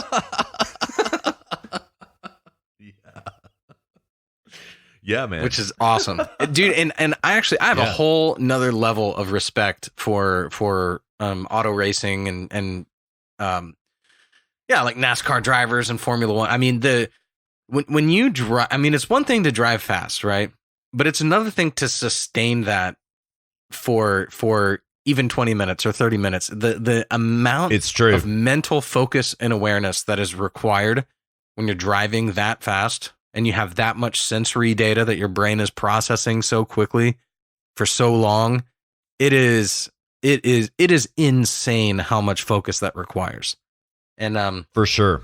Yeah, I have found that my limit is like about an hour, because there were times when I would not drop Jessica off, but she was going to school in this other state for a while, and I would stay there for one night and then drive to work the next day, and it'd be like a 2-hour drive, and about the first hour of it was just the stretch of the Autobahn, and it would be 6:30 in the morning, and I am just pounding it at like 130, 120, 140 miles an hour, and as like after like an hour, I'm like, I have to slow down. I was like, I can't, I've got to slow down to like, and the funny thing is like, I got to slow down to like 100. I can't do this anymore. Right. Right. So I would slow down to 100, and set my cruise control there. But yeah, I mean, I'll set my cruise control at like 130, but I mean, yeah, you've got your hands at 9 and 3, and you are focused, and after an hour of that, you're exhausted. Your brain is dead. Yeah, for sure. I can attest. I know. Yeah. So, all right. What did you think of that? What did you think of Gates's line of questioning and how he ended? What was your overall take on that? Well, overall positive, and I can't wait to hear about your criticism about how he handled that. Here's the thing, okay? It was a shit show of questioning, right? But the entire impeachment is a shit show. So I don't see much else that he can do other than what he did. What's your Well, thought? that's the thing is that's what the Republicans have going for them is there's not a whole lot they can do to there's not a lot they can do to make it worse. Or let me rephrase that. You know, it's hard for them under these circumstances to make a mistake. Yeah. So they have that going for them. But so, you know, a couple weeks ago, I kept hearing fact witness, fact witness, fact witness. And I kept thinking in my head, I was like, what the hell is a fact? It is like if you witness a fact, you are a fact witness. You're just a witness. Yeah, you're just a witness. And if you didn't witness a fact, you didn't witness anything at all. So therefore, it's a redundancy in terms. And so I was like, this is just a marketing thing that Schiff is picking up on. Is like, you know, it's not enough to say witness. We need to say fact witness. So that way everyone thinks like, oh, these are the facts. If we just call them fact witness. Right. And then this round of testimonies, I was like, okay, well, this is fundamentally different because these are people who aren't they're somehow witnesses, but it was just different. So then I started reading about the different kinds of witnesses that there are, and there's 3 different kinds of witnesses. There's a fact witness. There's an expert witness, and then there's character witnesses, and this is in law. So, like in trial, you have 3 different kinds of witnesses. Okay. And a fact witness is, you know, somebody who actually asserts to have witnessed the facts, right? Then you have an expert witness, which is these people, and then you have character witnesses who will. Hold on, sorry. Sorry, I got something in my throat. I think it was a coffee ground or something. Dang. I'm French pressed these days, man. So sometimes nice. that happens. Good. Yeah, and then there's character witnesses, which they'll you know, speak to the character of the person. They'll say, "Oh yeah, he was kind of crazy," or you know, "Oh yeah, she was nuts," and blah blah blah, and so in this round of testimony, these people were serving the role of expert witnesses, not fact witnesses, Right. expert witnesses. Right. So, I think I mentioned My Cousin Vinny on one of the past shows. I've watched that as a kid like many, many times, and I just know the movie in and out. So in that movie, you know, you had the sheriff, right? And you've seen that movie, right, Russ? It's been a very long time, but yes. Okay. So you know, the premise of the movie, for dear listener who hasn't seen it, it's a comedy movie. It's got Danny DeVito? No. Danny DeVito? Yeah. Mm-hmm. Yeah. Yeah, Danny DeVito, and it's got Marissa Tomei. They're a married couple. I really hope it's Danny DeVito, because if it's not, I'm ruining this. But anyways, so it's Joe Pesci. Joe Pesci, Joe that's Pesci. it. I knew it wasn't Danny DeVito. Joe Pesci. Yeah. So like his nephew went to a gas station and left, and this was like in rural Alabama, and they're from the Northeast, you know, they're like, you know, typical New Yorkers, and, you know, not from around there. And right after they left, there was a murder that happened. Somebody went in there, shot the clerk, stole the money, and left. Well, Joe Pesci's nephew and his buddy were arrested for that crime. They hired Joe Pesci because they can't afford a real lawyer, and Joe Pesci is like, you know, kind of a pseudo lawyer. And so the comedy of the movie is Joe Pesci sort of like coming to understand how the legal system works and all this sort of thing. And one of the people that you know, so there's a cast of characters that testify in that hearing, and one of them is the sheriff, and the sheriff is the fact witness, and they have a couple other fact witnesses. They say, yes, they said this, I saw that, I heard this, you know, there was a neighbor that lived nearby the gas station, and she said, I heard a shot and I heard a car peel out, and these are all fact witnesses. But then they bring Joe Pesci's wife on, Marissa Tomei, who all of her brothers and uncles and his father, they were all car mechanics. And so Joe Pesci calls his wife on and to be an expert witness. because what he's trying to do is invalidate the premise that it could have been the nephew's car that peeled out of the gas station parking lot because of the way the positract rear end works. And she was like, that model of car did not have positraction, so it could not have possibly left one peel out, so she's not a fact witness, she's an expert witness there to describe what could have been possible or not, right? And offer an opinion on this, right, as an expert on the subject matter. And in this impeachment trial, that's what this round of testimony was. This was not a fact witness testimony. This was an expert witness testimony. I see where you're going. Okay. And this is where Gates and Tucker fell for this. Everybody fell for it. They all treated this. Everybody on the right treated this as a fact witness testimony. And so, Gates' like big moment at the end was, do any of you have personal knowledge of anything that happened? And of course they don't raise their hand because they're not supposed to. They're not fact witnesses. Right. And he's like, so let the record show that they don't have any evidence, and this stands on the tradition of Schiff's hearing and blah blah blah. And I'm sitting there going, of course they don't have. They're not there to provide facts. That's a great point, man. So they totally missed it entirely. Maybe it was good optics. One could argue that, but Tucker and everybody, they're like, oh, they didn't have any facts. They had no personal. Of course, they don't have any personal knowledge. They are there as experts, right? To opine on it and provide their expert opinion on the Constitution and all this stuff. And where they really missed the opportunity is by totally misinterpreting this.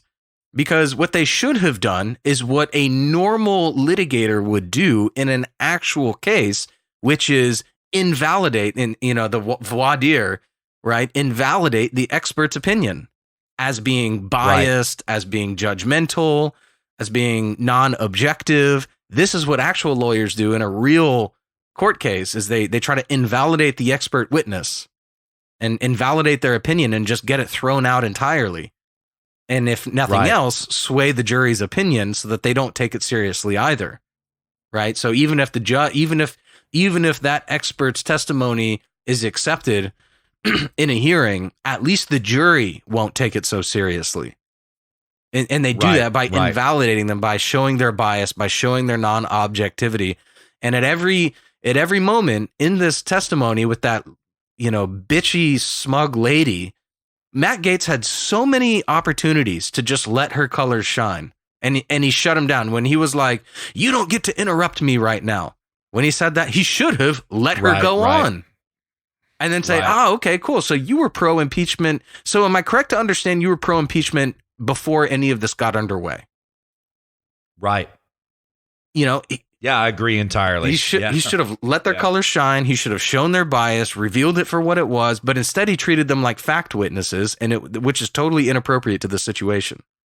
And all of the right did this. And, Matt Gaetz is just on, and I read about Matt Gaetz. What's surprising to me is he actually went to law school. Yeah, he's an attorney. Yeah, so, he is.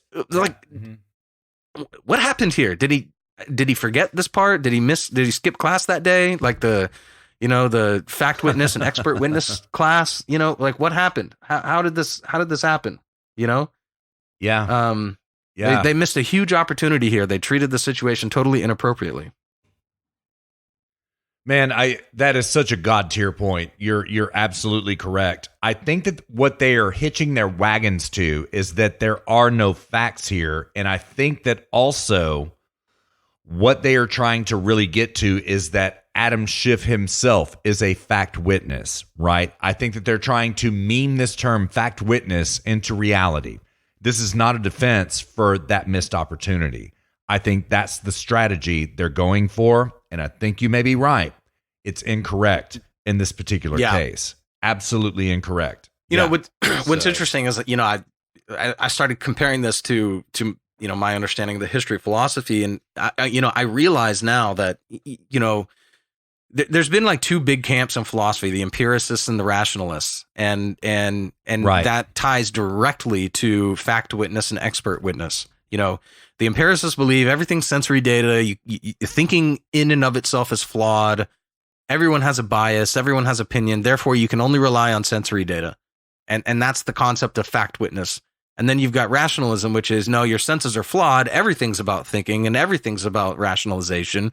And that's the expert witness side of it, and you're trying to combine. And so in a court case, you're trying to combine the two so as to, beyond a reasonable doubt, have a reason, or beyond the shadow of a doubt, have a reason to convict somebody as guilty or acquit them, and you're trying to combine the two. And they should have just taken that on fully, because the way you dispute fact witnesses is by disputing the facts. The way you dispute an expert witness is by disputing their rationalization, which is their process, which is, if you can show the process to be biased or to be non-objective or to be swayed in one direction or another, then it destroys their entire framework. It destroys their whole process, Right. And they should have just cleanly broken it up into that and say, look, the first hearing, we had fact witnesses and they had no facts. We had fact witnesses, sans facts, so we just had quote unquote witnesses, and then now this round of hearing, we have no fact witnesses, but we have expert witnesses. But what they are opining, they are opining from a biased perspective, and they should have just invalidated all of their opinions by showing their process to be biased. This would have been the clean they needed. And this also makes me wonder, as I go on, as I go through this life, you always think like, oh my God, these people, these movie stars, they must be surrounded by people who tell them exactly what to do at the right moment and what to say. And these politicians must be surrounded by lawyers and strategists behind the scenes. And I see stuff like this, and I'm just thinking, like, Matt Gaetz, he must not have spoken to anybody before this. Like, this had to have been something that he came up with in his own mind and just made a huge mistake. There's no way that a team of lawyers, presumably like top tier at their game, if they're coaching somebody in an impeachment hearing, told him to treat this as treat them as fact witnesses when they're expert witnesses, Right. So it's crazy to me, like the something as high stakes as an impeachment hearing, and we've got the people that are the best on the right, like Matt Gaetz and these people, totally mishandling something like an impeachment hearing. It's shocking to me. I don't know how this could even happen. Who the hell is his lawyer? Who is he getting coached by? Is he being coached by anybody? How does this even happen? Right. These are right. So these are the big questions in my mind coming out of this week's testimonies. Yeah. Totally legitimate questions. Totally legit. Okay. There may be another play here, Luke, and it may be this, that they are trying to accelerate this as quickly as possible to get to the Senate. Okay. They may be punting the ball here. Yeah, they're fumbling on purpose. You know what I mean? Sort of a thing. Yeah. They're kneeling. Yeah, exactly. They're kneeling. Yeah. Yeah. Just so. Because, what I want to happen right now is this is such a bunch of crap, all of it. I want this to go to the Senate, right? I don't want them to back off of this and go for censure, which we know now they're not going to do. Nancy Pelosi has officially recommended articles of impeachment, right? And they're going to do it again and again and again. That's fine. Get it to the Senate. Get it to the Senate ASAP, right? Let's go get the facts, right? Because, Luke, heretofore, none have been developed. It's only opinion. It's only disagreement with President Trump's foreign policy. There are no facts, right? So I think they may be trying to meme this fact thing into reality. But I agree with you, man. That was a huge. He had it right there. What's her name? What's that bitch's name? From Stanford. Oh, I can't remember. I don't know. She looks like every other smug female professor from California, though, or Ivy League universities. Right. Yeah. She does. he had her against the ropes about being a political activist in the way that they did not get Ballsy Ford against the ropes like that, like they did with this bitch, whatever her name is. Sorry, I'm looking sorry. it up right now. Keep going. I'm looking at starts with a K. Yeah, Pamela. It's Pamela Carlin. That's it, Yeah. Carlin. Yeah, yeah. They actually had her against the ropes as a political operative in a way that they did not cross-examine Ballsy Ford, right? And you notice these strategies are very similar. Isn't it curious, though, right? They had her against the ropes, and he could have just let her speak to her doom, and he didn't do it. And he she failed. didn't, Yeah, he failed entirely. And I mean, there were just blatant, just things that did not logically string together in what she said. So that he dropped the ball on. So and I'm sorry to pick on Matt Gaetz, but that was the big show this week, and this is what all the media picked up on. So that's what we're talking about. Yeah. Because I generally like Matt Gaetz, but he was like, so you gave X amount of dollars to Obama, you gave X amount of dollars to this person, you gave this amount of X amount of dollars to Hillary Clinton. And she was like, yes. And he was like, so why so much more for Hillary Clinton? And she was like, yeah, right. Which was kind of a funny question, And then she was like, because I can't give as much money because I was giving much more money to charity because of all the poor people. And she said it in this smug way, as if to, castigate Trump or cast a blame on the Trump administration. And I'm sitting there thinking, I'm like, well, I would have said to her, okay, so all the poor people that must have been created under the Obama administration. If you were donating. Yes. Wait, so, but even then it doesn't make sense, because if you're donating, you said, why so much more for Hillary? And then she said, because I'm donating more to charity because of all the poor people. It's like, even that doesn't make sense. But then it's like, okay, well, when the donation happened, Trump's not even in the picture yet, or he was, but he was running against her. But all the poor people would have necessarily had to have been created by the previous administration, which is Obama. I would have just called her out right then and say, so, are you a logical thinker? You're supposed to be an expert witness, yet here you are contradicting yourself live in testimony. Right. I would have called her out there. And then she said, well, no. Yeah. I like Obama, blah, blah, blah. Then I would have kept going on that line. Oh, so you clearly are for the left, clearly are against the right. There was, and I watched this lawyer's understanding of this, Viva Fry. He's really good. I'll send you his YouTube channel. Cool. I really like him a lot. He's hilarious.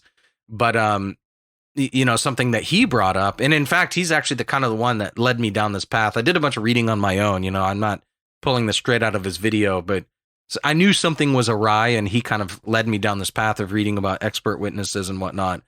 But he brought up the fact that this girl was on a panel like a while ago, and she was discussing how she came upon a Trump hotel and couldn't bear to even walk past it. She had to cross the street and go by it. Yeah. And Matt Gaetz didn't bring that up. He had all these opportunities to call out her logical contradictions. He had all these opportunities to call out her bias, to call out all this stuff, and didn't do any of it, and focused in on the facts when she wasn't there to be a fact witness, So, Tucker and everybody, they're like, oh my God, Matt Gaetz, based, red pilled, blew this up. And I'm sitting there going, no, this is a total missed opportunity. And they failed, actually. In fact, the left is probably wiping their brow at that testimony. Yeah, probably. And he seem so hurried, though? Like he was really over hurried. He was not patient enough. He wanted to AMOG the situation rather than throw little red pills here and there and see who bites on them. Yeah. Right. I think that might be because, so last night, before I went to bed, I watched a bunch of his other, not interrogations, but a bunch of his other, hearings that he was involved in. And he was getting railroaded left and right in all of his previous hearings. In terms of time, yeah, that's true. So it's, parliamentary inquiry, Jerry Nadler entertains it, then there's some debate back and forth, and then, Matt Gaetz is asking for his time back and this and that, and like he couldn't honestly get anything out. This was Reverend Al Sharpton, his testimony, and so Al Sharpton would just start going on and on and on, and Matt Gaetz would interrupt him and be like, "Look, I have another question, okay?" And then parliamentary inquiries, a witness not allowed to answer their question. Parliamentary inquiries upheld, and then is the witness not allowed to uphold? Blah blah blah blah blah blah blah blah blah blah blah. Well, blah blah blah blah blah. Okay, the gentleman is recognized, and then Matt Gaetz could then ask his question, and it was just this total derailing and just basically trying to ice the pitcher sort of a thing, and so I think that's what was happening here, and this is why he was so fiery, because he was like, this is my big show. I am not going to get iced this time, and I'm going to come out swinging, and I'm going to punch this lady straight in the face. And that's why he was like, you do not get to interrupt me. So it was interesting. It was like he overcompensated and went he overcompensated. Yeah. I mean, the whole reason that this is such a bunch of bullshit is that this is not following any customary impeachment proceeding. They have reinvented the rules. They have moved the goalposts. And this is not a court of law. This is Congress. It's very different than a court of law. Yeah, it's not a court of law. Yeah. Where you really take your time. A court of law is deliberately slow, so that you really look into things. Congress is not. Congress is very quick. And man, I think he'll dial it down. I think he'll retune a little bit. There's going to be a lot more of this, Luke, before Christmas, even after Christmas. We know this. You know what I mean? And he'll watch it, and he's a smart dude. He'll figure it out. But man, I think your observation is entirely correct. Entirely. So, yeah. So what do you think happens with impeachment at this point in time? Where do you think this goes? I think it goes to the Senate. Yeah. I think they're really going to go for it. I mean, I stand by what we've talked about on a previous show. I think it was 1 or 2 shows ago where, they're bluffing. So they can't show their hand. So they're going to punt to the Senate, and that's it. And then, Schiff and everybody else will disappear quietly into the night and hopefully be forgotten about in their eyes. That's what they're hoping. What's interesting, we're going to have a whole new cast of characters. We're going to have Cruz. We're going to have a whole new, and I mean, the Senate's where it gets really exciting, because now Trump and the Republicans, they have the power to subpoena anybody that they want. They can call anybody. So Hunter Biden. They can call Joe Biden. I mean, this is potentially disastrous if the right, has a pair, grows a pair, has a spine, and goes through with this, which they would never do if it weren't for somebody like Trump. Let's say that now. They would never, ever, ever do this. Right. If this were Mitt Romney, if you just substituted out Trump and put Mitt Romney in there, this would be, I'm sorry, I didn't mean to make that phone call. I'll never make a phone call again. That's what this would be. I sold my phone on eBay. I don't even own one anymore.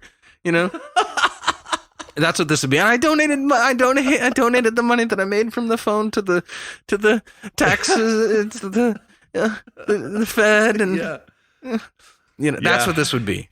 So let's get this straight. This would never happen if it weren't for somebody being in office who just doesn't care, like Trump. So and in fact, and you can't bifurcate the two either, because this wouldn't happen if somebody did care either. Mitt Romney would have never been impeached in the first place, precisely because he's a puppet anyways. So the impeachment is necessitated by the fact that Trump doesn't care and he's not a puppet. So, you can't separate the two. They go neatly together.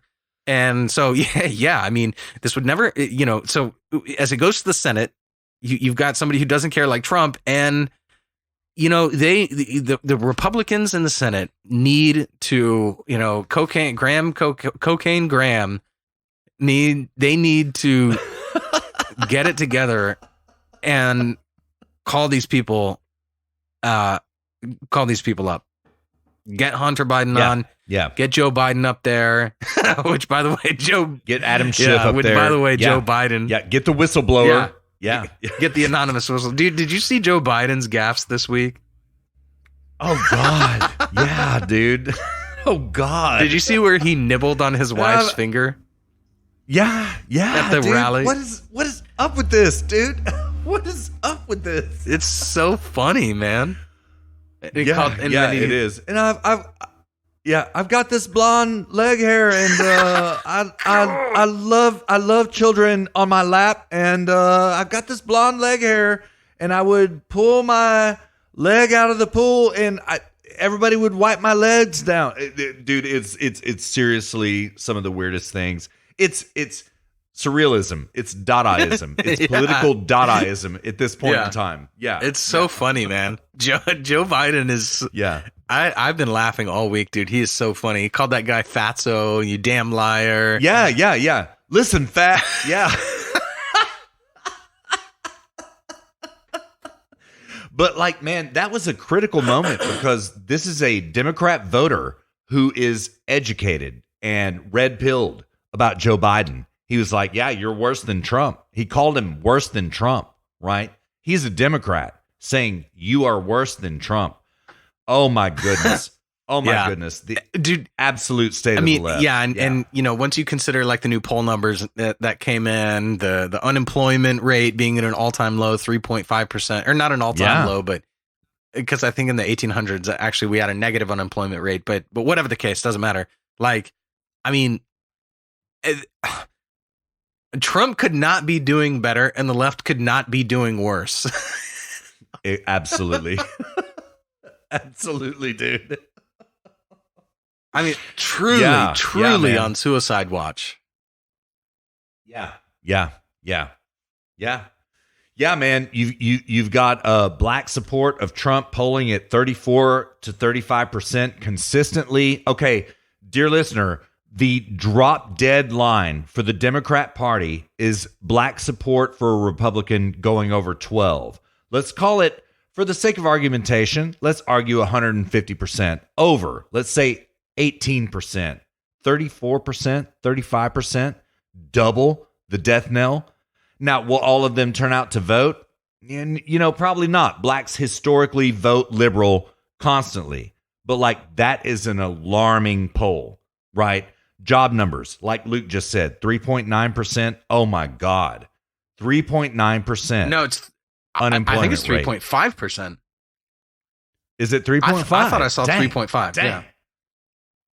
Yeah, it was what, 294,000 jobs created in November? Yeah.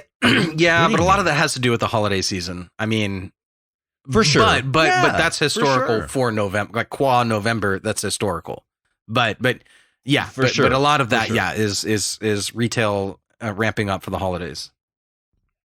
Yeah, absolutely. But like, I don't recall a ramp up like that in history. I don't recall one. Yeah, that's not to say it hasn't happened, but I don't recall it. You know what else is So- funny, man? I used to work for a criminal background checking company in Silicon Valley, and like, I find it so funny that the cognitive dissonance that must be going on with these people, where it's like a company like that has to be doing better than they ever have before. Meanwhile, hating Trump, it's like, everybody at that company is doing so well. And then, they go home at night and on break and everything, they're bitching and complaining. And I know that because I worked there, So it's so funny to me that, that they must be like, yeah, things are going really great right now, blah, blah, blah. And then they get home and then they're just like, yeah, I'm so against Trump. And it's like, they must be totally disintegrated in their understanding of the world, or just have this like crazy cognitive dissonance going on. Oh yeah. And same goes like the venture capital companies who are invested in those companies. This is the thing. This is the thing, dude. It's like everything is integrated. Nothing is separated. Everything is connected to something. Everything in reality is connected somehow, you know? So if like the economy's good, then that means that companies are doing well. And if companies are doing well, that means the investors are doing well. And if the investors are doing well, that means shareholders are doing well. And if shareholders are doing well, that means your kids are going to better schools. And if your kids are going to better schools, they're getting better education. And if they're getting better education, they're more productive. You know, like everything is connected somehow. And, sure. you know, so this is why something like the economy doing well is so powerful, because it sends all of these people into a state of cognitive dissonance, or they just don't understand. Right. And this also explains the plummet of Elizabeth Warren right here, right? Because she's oh yeah, we're just going to steal money from billionaires, and I'm going to sit here and drink a beer and announce my candidacy, and we're just going to plunder everybody who has money, right? She has tanked in the polls because of this, because everything is correlated. Everything is interrelated. Did you see she also apologized? For what? No, I didn't. She is officially now here on HSP. She has now officially stood with a beer. Really? What happened? She was at some town hall. The funny thing is, it was at a bowling alley, and she was at like some town hall, and she was like, you know, I would like to apologize. I'm not a person of color. I never have been. Yeah, what? Dude, she totally walked all of it back. Oh my God. Oh my God. No, I didn't hear this. Oh, she publicly apologized for it. Wow. I'm sitting there thinking, like, Trump baited you into this apology.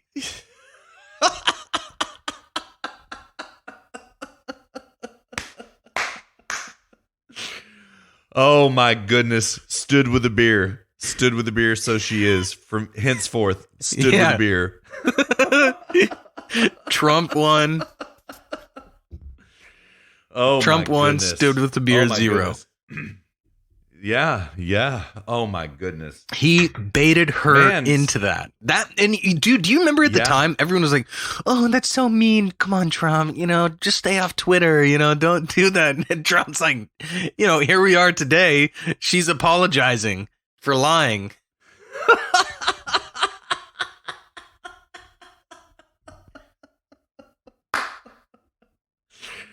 Oh my God. That deserves a sip of whiskey. It's so good, man. Oh my goodness. Yeah. It is, man. It is. So, I mean, at this point in time, I mean, you know, I don't want to look into the future, but what do you see right now? Buttigieg? Is it him? Is it Biden? Dude, is it Bernie Sanders? It's either Biden or Hillary comes back. That's it to me. Yeah, that's kind of what I think too. Or Michael. Pardon, Michelle Obama. You know, maybe that. You know. So yeah, that's I'm about the same. Yeah, I still don't see Michael, not Bloomberg, but no, Michelle Obama. I still don't see him. I mean, her coming back, or entering the race. You know, because I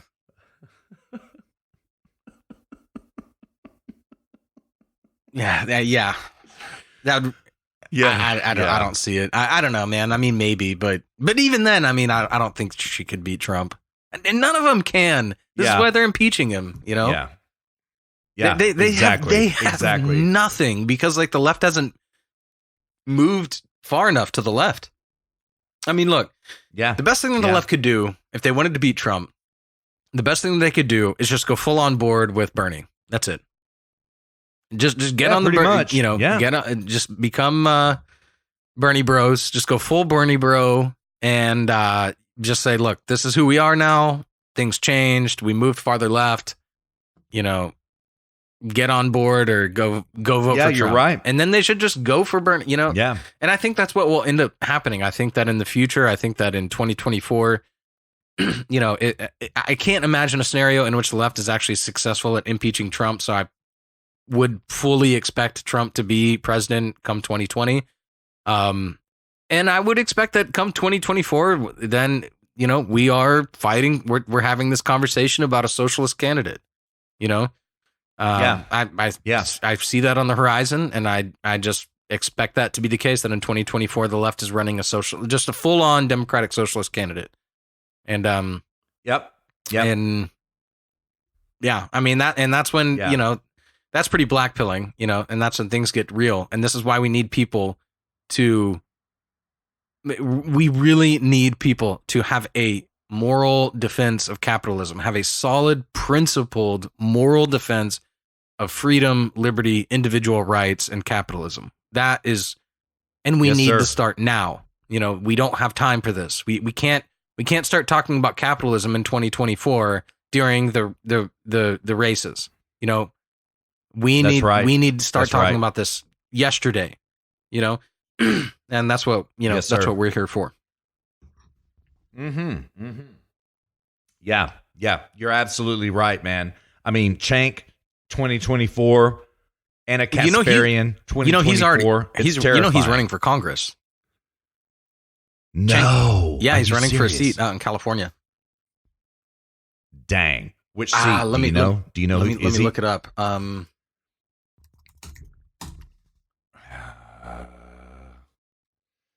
I'm scared about this. Okay, I'm looking up too. Yeah, my freaking Apple is so slow. Yeah. I want to like Apple so much, but they make it so hard. Believe me, I know. Yeah.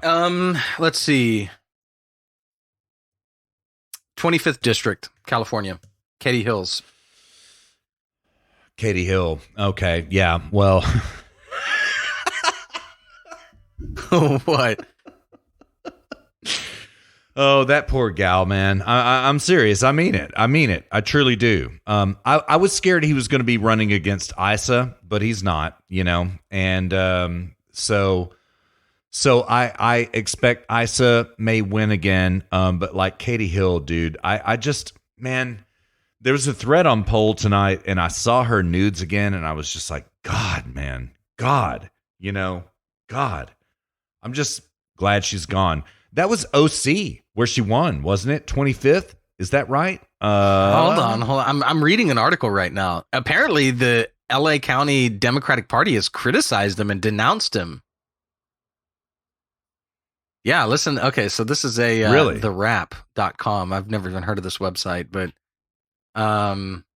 the Los Angeles County Democratic Party has criticized Cenk Uygur, the founder and host of the Young Turks, who announced a congressional run last week over numerous shameful comments he's made in the past. The party added that the candidate, quote, does not belong in Congress, end quote. Quote, Cenk Uygur's comments are both heartless and disqualifying for someone who wants to serve in the people's U.S. House of Representatives. The Los Angeles County Democratic Party does not tolerate hate or discrimination against any group or community. Instead, we celebrate the democratic values of inclusivity. Oh, it gets better. Fairness. Oh my God. Diversity and compassion of and for the people, or people of all backgrounds and communities. God, that you couldn't make more of a liberal statement than that. LA County Democratic Party Chair Mark J. Gonzalez said in a statement, quote, Cenk Uygur's shameful comments underscore the fact that he believes the opposite, and as a result, he does not belong in Congress, end quote. That is a strong statement, man. Yeah.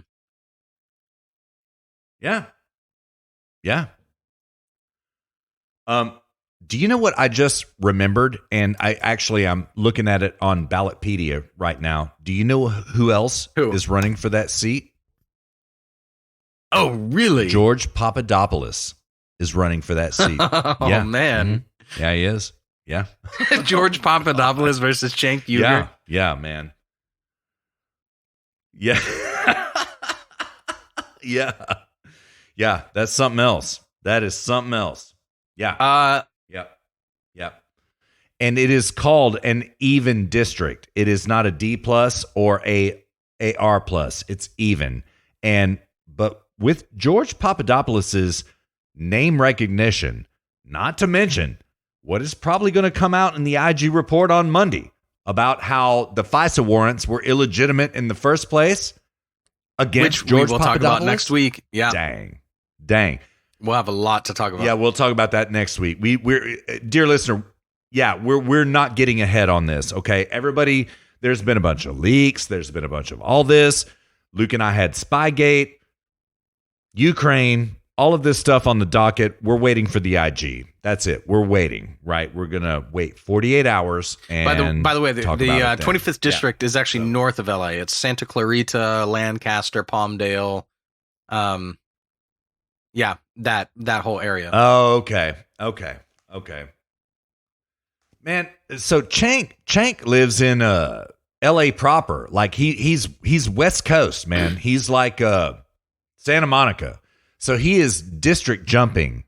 Well, you know what? I don't know where he lives. Maybe I don't know. Yeah, I don't know. I don't know. I don't know either. I don't know where he lives, but yeah, this is decidedly. I don't care. This is like it kind of starts at Thousand Oaks, includes a little bit of Simi Valley, and then pretty much I think they call it. Okay.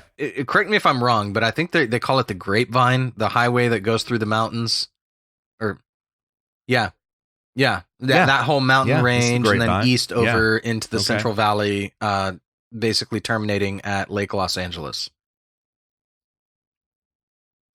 Damn, so it's one of these gerrymandered districts. Oh that yeah, just has it's the weirdest the shape in is the world, incomprehensible. I imagine. Yeah, it's just just like yeah. So Mhm. So it's a very weird shape, but yeah, kind of like it starts like in Simi Valley, and it kind of goes north, and then basically due east on the other side of the mountains. So like if he does live there, then he's got a hell of a commute. Burning up lots of fossil fuels on that commute. I might add. Exactly so. Yep. Well, I do believe that George Papa D does live there. I think he does. And man, what Dude, a gladiator match! Like, when this did will politics be. become so interesting and fun? I don't like. Is it me that I don't know, man? It's like maybe I just know a lot more about it. It just seems like it's like a sport now, like as if I'm watching football or something. You know what I mean? Like, I watch these impeachment hearings, and I'm actually really interested and I'm interested in the line of questioning and I don't know, man. It's really, I don't know if it's like my level of awareness that makes it interesting, or just that it's just become a lot more interesting. I don't know. Yeah, I don't know either, but I suspect that because of the advent of HSP, they realized they had to get more give us entertaining content than HSP, and so they stepped their game up. I mean, that's what it is. We go dark for, we don't do a show for 3 weeks, and they're like, oh man, we got to spice things up. HSP we've been lacking on giving them some content, Papadopoulos, you need to run in 25th district against Cenk. That'll give them content for at least 6 months.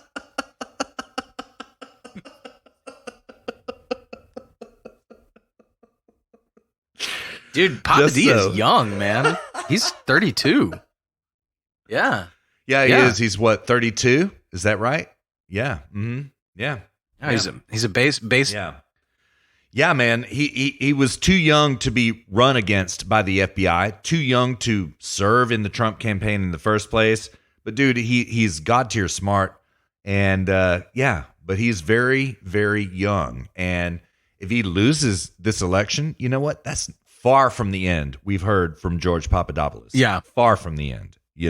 So God, dude, if he runs for Congress, he's on a 12-month supervised release. He supervised. Say release. that again. He's on a 12-month what? So that would be hilarious. Oh, okay. He's like wearing an ankle bracelet into into Congress. Right. I you know what? He's going to end up exonerated. Trump. Probably not by the IG report on Monday, but probably from what John Bull Durham produces. That's just my guess. That's just reading the tea leaves. All right, man. What are we doing on time? We are, we're at 2 minutes and 15. We should call it. We're at pretty about quick. Yeah. Well, we got a grab I forgot bag. about grab We got a bag. pretty All right, good yeah. grab bag. Let's Yeah. do like 2 grab bags and call it. Yeah. Because I'm just worried about my software is going to start All right, that sounds lagging good. out or something.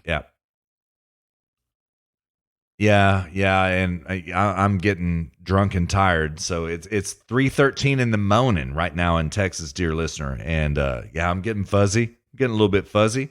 So, do you want to tell dear listener about this grab bag that just dropped yesterday? that we have Yeah. So this on is tap right now? actually What we have? I watched it 2 hours after they put it out. It's actually you might remember this fellow, dear listener. He was prolific back in 2015, 2016, and I think even 2017. It kind of fell off the radar the last couple years.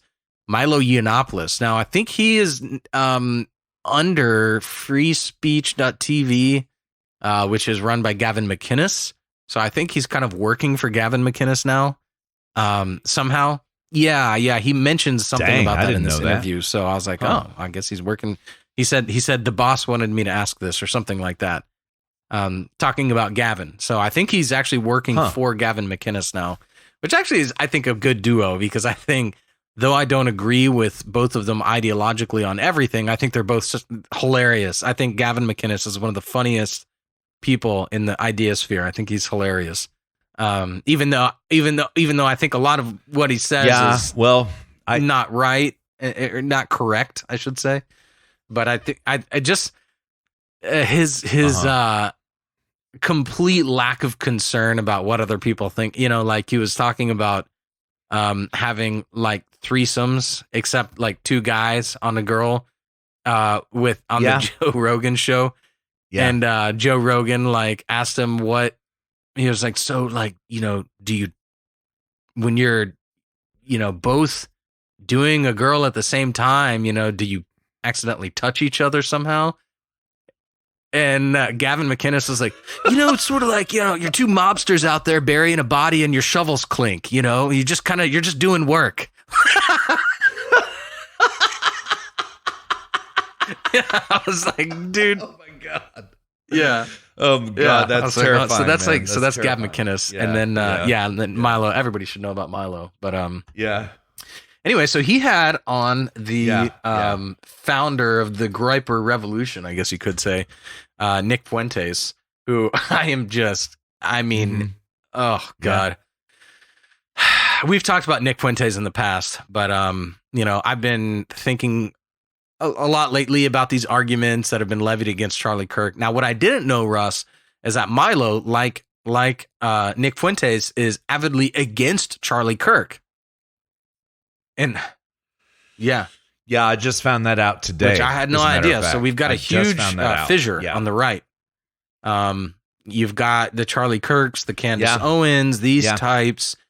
Now TPUSA, yeah, TPUSA et al. That's what it is. Yeah.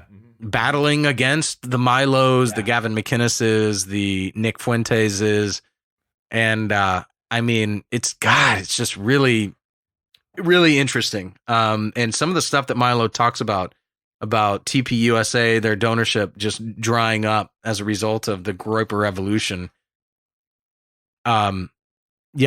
That is true. Milo was like, that. I've had That's dinner with these true. people, and these people are not donating to TPUSA anymore because Charlie Kirk is he has no answers for a lot of these questions. And I think that's fair. I mean, these questions have answers, but the thing is with Charlie Kirk is that he took the political argumentation for capitalism and divorced it from the moral argumentation for capitalism. He's arguing for freedom. He's arguing for individualism and individual rights. And he's trying to marry that with a more, I don't want to say Christian or religious understanding of the world, but I mean, let's face it, when you've got a moral code that upholds sacrifice and otherism and helping your neighbor and being your brother's keeper and this sort of thing, and you're trying to marry that with capitalism, it's an impossible ask to argue in defense of capitalism if you're going to proactively argue for both. You can argue for capitalism and ignore one, and maybe you can slide on by. But this is where I think that he has a hard time dealing with somebody like Nick Fuentes. Is like, I am Catholic. This is what I believe, and therefore this is my political system. And then they start asking questions and say, you believe fundamentally the same thing. So where are you going to go with this? And Charlie Kirk's like, I love Israel. Yeah. That's his only answer. Yeah. That was his answer. Yeah. His literal answer to a question. So, God, man. Yeah. And by the way, before we get into it, did you see how Michelle Malkin went after Candace Owens about 2 weeks ago? No, I know. By the way, Michelle Malkin Did you follows see me that? on Twitter. Yeah. But dang. no, I All didn't. right. I know that she somehow came out in favor of Nick Fuentes or something like this, which is regrettable. But yeah, I saw something about Yeah, like she how did. she was like jumping on board with she that did. side of the argument. Yeah, she did. She came after. Okay, I paraphrase right now. It's a 10 tweet a piece thread. I don't have the thread pulled up right now, but she went after Candace about like, okay, listen, why are you virtue signaling for the black vote when the blacks never turn out and vote Republican, right? This is a pure demographic situation going on right now. It's demographic replacement, which is rather ironic that Michelle Malkin is arguing this, but she did, and really backed Candace Owens into a corner about this on Twitter. Like where Candace Owens was resorting to things like, oh my God, why are you attacking me? Why are you attacking me? She's like, I'm not attacking you. I love what you say. I love what you're doing. I'm not attacking you. I'm just asking you questions, right? And Candace Owens, I'm going to have to look that up. Lost the argument. But I mean, Totally lost it's like, it. This argument's so easy to win, though. It's fascinating. It's like, okay, the blacks don't generally turn out to vote. I mean, we just, as a demographic, and and when they Unless do it's show Obama. up to vote, Yeah, they it's don't. for, wage bucks, it's to get, because people give them free money. Yeah. So they're bought, Candace Owens, all she has to say is like, look at, we're at 35%. This is cracks in the foundation. She was like, Exactly. Trump, in everything that we are doing, we are driving the vote out. The walk away movement is, the Blexit, the Jexit, all of this Blexit stuff, movement. like, yeah. This can change. Yes, it is yes, it is possible to inspire people. That is possible. People can change their mind. Yes. They can be motivated. Yeah. They can be motivated by things other than a welfare check that keeps you perpetually poor. Yes, it's possible. Yeah. to convince people that they're better off not being poor. Yeah. Yes, Michelle Malkin, that's possible. Yeah. Look at what I have done. I flipped Kanye. Yeah, totally. Mic drop. That's how I would have handled that right there. Yeah. So, but she didn't. She didn't really have the goods to bring against Michelle Malkin, who I listen, I love them both. Really, truly, I do. I did not want to see this cat fight between these two ladies, right? It's kind of like, I don't know, Shogun versus Dan Henderson 2. I didn't need to see that fight, right? And I didn't need to see this fight between Michelle Malkin and Candace Owens. I didn't need to see it, right? But like, Candace did not bring the goods. I think it's and the sort of Michelle thing Malkin where, did. like, That's maybe just- TPUSA, they have it. They're just young, and they're like, "Wait, guys, I thought we were all supposed to sing "Kumbaya" and melt, cook marshmallows over the campfire," and they're I think you're realizing right. that like there's I think you're real right. ideological differences on the right, and this has to get sorted out, and they're just not prepared to do that, and maybe it'll take time, but Right. The thing is they have to get more principled. It's not enough just to argue against the left. That's not enough. You need to have principled understanding of politics and the world around you. And if you do that, then all this stuff is easy. You can answer the stuff off the cuff, no problem. You know, but the problem is they just you know, take all these easy statistics and you know, Spain is bankrupt, Greece is bankrupt, Cuba's bankrupt, blah blah blah. It's all bankrupt. Look at socialism; it failed everywhere. That's not enough anymore. You know, you need to stand for something and have a principled approach for that. And if you do, then these kinds of people are easy to deal with. Right. And I think that is the unfortunate situation for Charlie Kirk, is that he was exposed by Nick Fuentes as being man, unmoored. What a good way to put that. Unprincipled. And it's it's really unfortunate because I really like Charlie Kirk. I really do, man. I like all these people, man. I don't want why do we have to fight? Listen, me and Luke are going to sit here and resolve your differences. That's what we're going to do. We're going to bring you all back into the pasture, right? We're going to bring you all back, right? Just listen to us. We'll show you the way, right? I like all these people, but like, man, a lot has been exposed in these. Yeah, but it's good though, man. I'm glad. I'm glad we're sorting it out It's just what it is. On our turf. You know, let's sort this out on our turf, and then we'll go fight the war. You know. Yeah, absolutely, man. And, you know, here's the other thing. Okay, Candace Owens, Charlie Kirk, Nick Fuentes, Milo, Ben Shapiro. Who have I not named? You know what? Okay, yeah, we're all spatting. They're all spatting. Me and Luke aren't spatting with them. We, you know, agree and disagree with them about things, right? Everybody is going to vote for Trump in 2020. Dude, so this is lightning. You know what's funny? Did you see that? Like the intellectual It's dark web, you know, they're having to actually put their hat in the ring on who they're voting for. And they're like all categorically trying to rationalize their way into some leftist candidate. Have you seen this? Yeah. They're like Andrew Yang. No. I think they're going Andrew Yang. Yeah.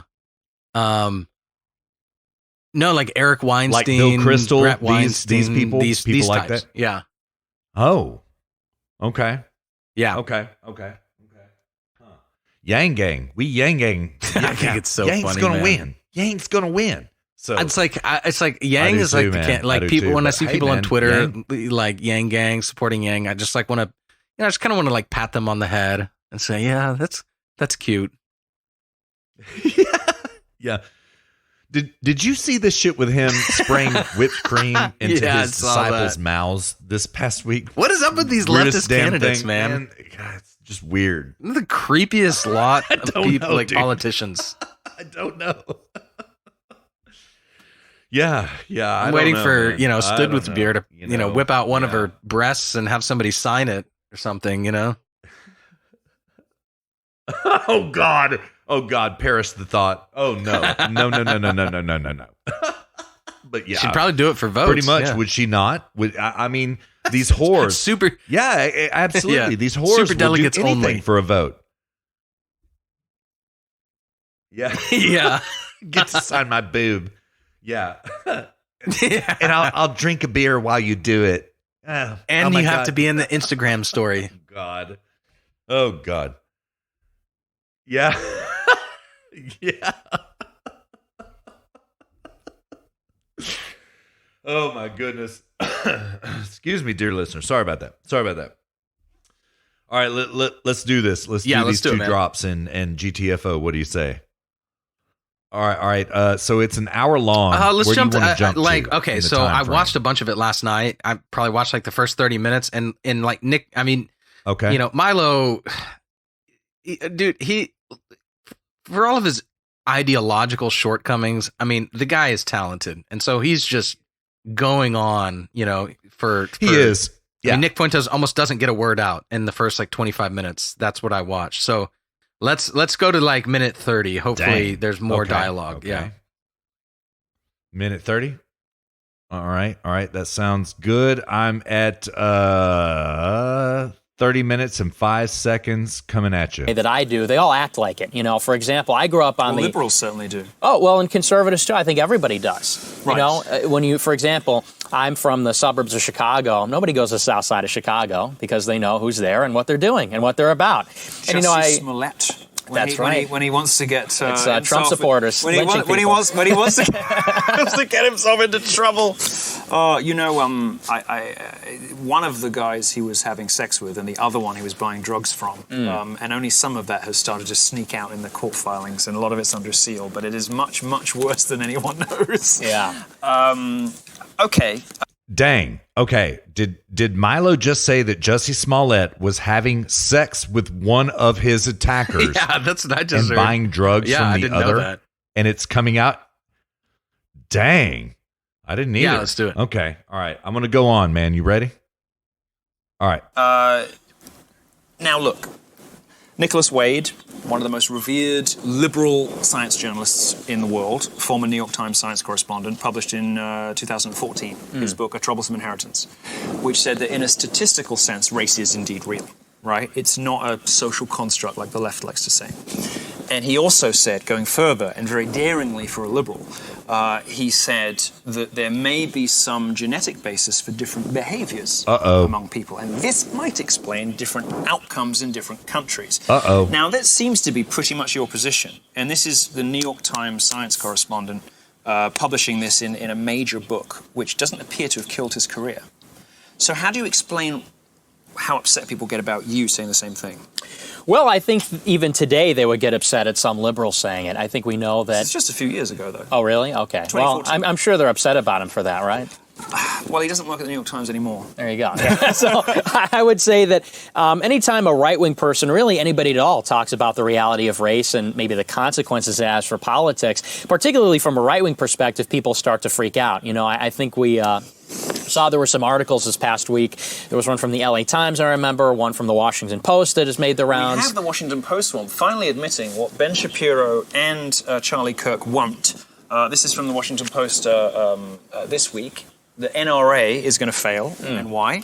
Demographic reality. This is the Washington Post admitting that race has a political impact on the future of the country. Exactly. It's kind of the fault line between you and Turning Point, isn't it? Because they say that ideas are everything, and I think that you guys, if I'm characterizing you correctly, say that there are certain differences between peoples that make full communion, if you like, impossible, even if you can sort of live together Okay, I got to stop it right here, Luke, and it is for this reason right here.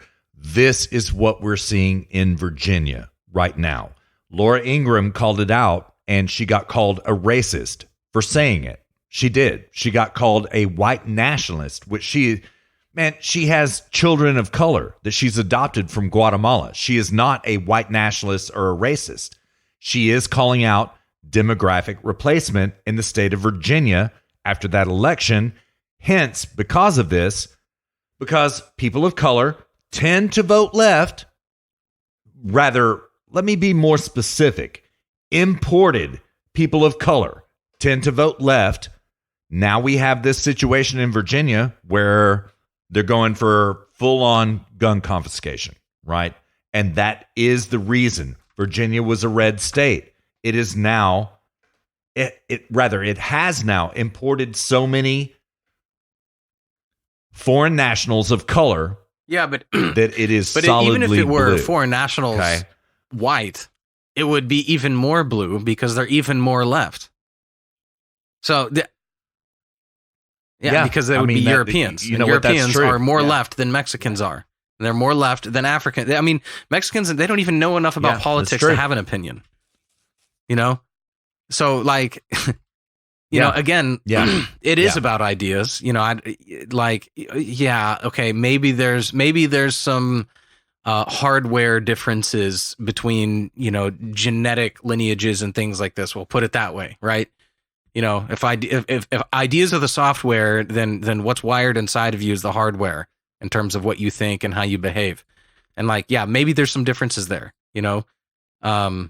I've seen people talk about, you know, 90%, 97% of people in jail for murder are men. You know, why is that? You know, I would have a hard time, you know, identifying that as being driven entirely by ideas, you know? So like, yeah, maybe there's some differences there, but again, like when it comes to something like politics, which is so abstract and idea driven, then we could import all of white Europe and leave behind all of the refugees, and America would be far more leftist than it is today. Yeah, it's true. It's true. You know? Yeah. That said, right, we could also import all of the white people from South Africa, and it would become extremely right-wing around here, right? Like, this is a sliding scale thing. Yeah. You know what I mean? It's a sliding scale. And I don't even view it as sliding scale. I view it as just like independent. Yeah. Entirely. I'm talking about, I mean, the racial argument is sliding scale. That's what I mean to say, right? It's I got you. Yeah.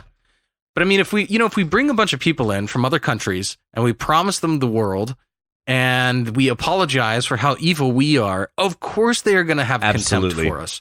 Of course they're, it's like the whole, it's the whole idea of like some women like going to like non-Islamic women, like non-Muslim women, like being attracted to Islam for the power and the patriarchy and the lack of apology and the self-assured sense of power and things like this, and women are attracted. It's like the same thing, like when the right is complicit in apology, the left is apologizing, when the right's complicit into that, yeah, of course the immigrants are going to be like, yeah, you know what, like, you are pathetic, you are weak, you do owe us money, you are changing the climate, you are driving us out of our own country, give us your money. Of course they're going to vote left, and the left is like, oh yeah, we're going to do that. We promise we will do that. We will push. We will step on the gas now with that. Absolutely. Yeah. Yeah. So of course they're going to vote left. Yeah. Yeah. And when you have a system, this is the thing, is like when you have a system of laws in place, like back in the 1800s, it is not only possible for different cultures to coexist, like they can actually thrive. I mean, Russ, like one of the things you and I, and we've talked about this like many, many shows ago, one of the things you and I always loved to do in San Francisco was like, hey, where are we going to go tonight? Oh, let's do Japantown. Oh, let's do Chinatown. Let's do the Mission. Let's do, and it was always a different flavor. And it was so interesting. I cannot tell you how boring a monoculture is. It is suffocatingly boring. And I know that because, in spite of all the things that you've heard in the media about refugees and whatnot, I mean, Germany is largely still a monoculture, and it's fun to visit that. And it's, it has its upsides and its positives and its benefits, but the spice quite literally is missing, and I really enjoy that flavor, the mixture there. But the thing is you have to have the laws in place, gun laws, that you can have guns, freedom of speech laws, all this kind of thing. You have to have that in there, because what that does, what the system of laws does when you extract for, you allow cultures to come in, and then the laws strip away everything bad about those cultures. Yeah. That's the whole point of laws. You can come, I mean, not everybody, we still have to have immigration laws, and we got to know who these people are. We can't have people coming illegally and so on and so forth, right? But the whole point of the laws is to just strip away all of the bad parts of culture. Yeah. And the reason that we have slums and ghettos and crime in black neighborhoods is because we aren't willing to go in there and enforce the laws. Unenforcement of law. Yeah. And we, and we also promote that through the welfare system and all of these other things, Yeah. And so, like the United States, it's sort of like MMA, mixed martial. United States is like the MMA of cultures. It's like it's a great comparison, man.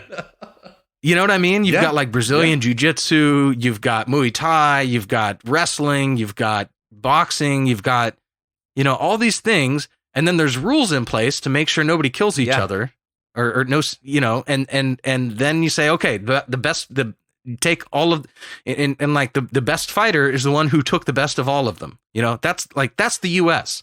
And you see that in our food, our cuisine, our business, everything. We are the best of all of the cultures, and then our laws strip away all the bad things about all the cultures, That's what it's supposed to do, anyways. Mm-hmm.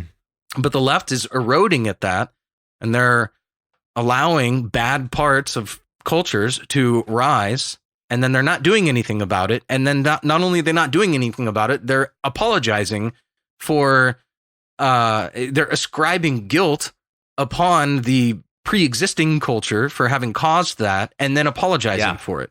You know? So of course there's animosity. Of course this is exactly what the left wants, is pitting everybody against each other. Yeah.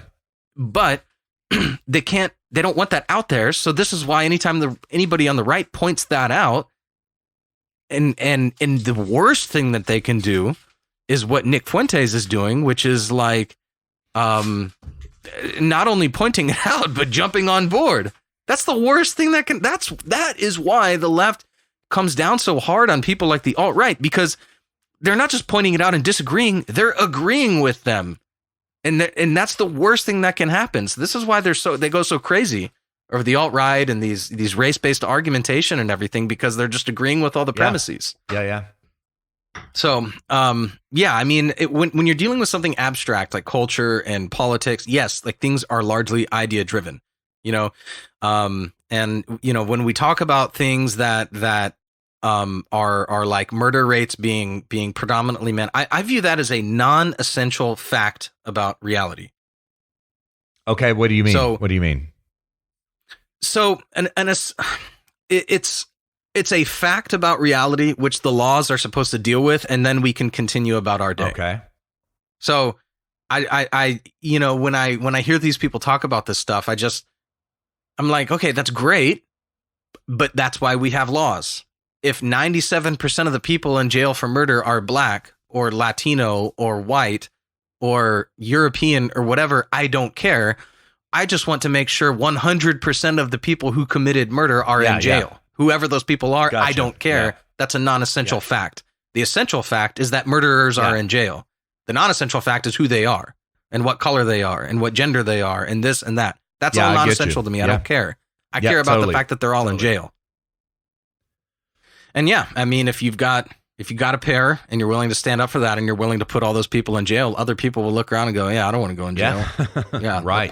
That part of my culture sucks. I'm not going to raise my kids to be like that. Right. You know? And if you don't enable their existence by a welfare state where they're not incentivized to come in the first place and vote in the political process, right, and be welfare whores, right, which is what the left is doing, you know, and it's Oh, I understand why you commit murder. We are casting you into a lifetime of crime and murder. Exactly. We apologize for that, you know. We enslaved some people, even though it wasn't you or your people. It doesn't matter. We're sorry to you anyways. Come and live off of our gibs. That's the left position right now. And by this argument, Laura Ingraham is correct about the demographic replacement argument. That's what the left is doing. They're trying to import votes.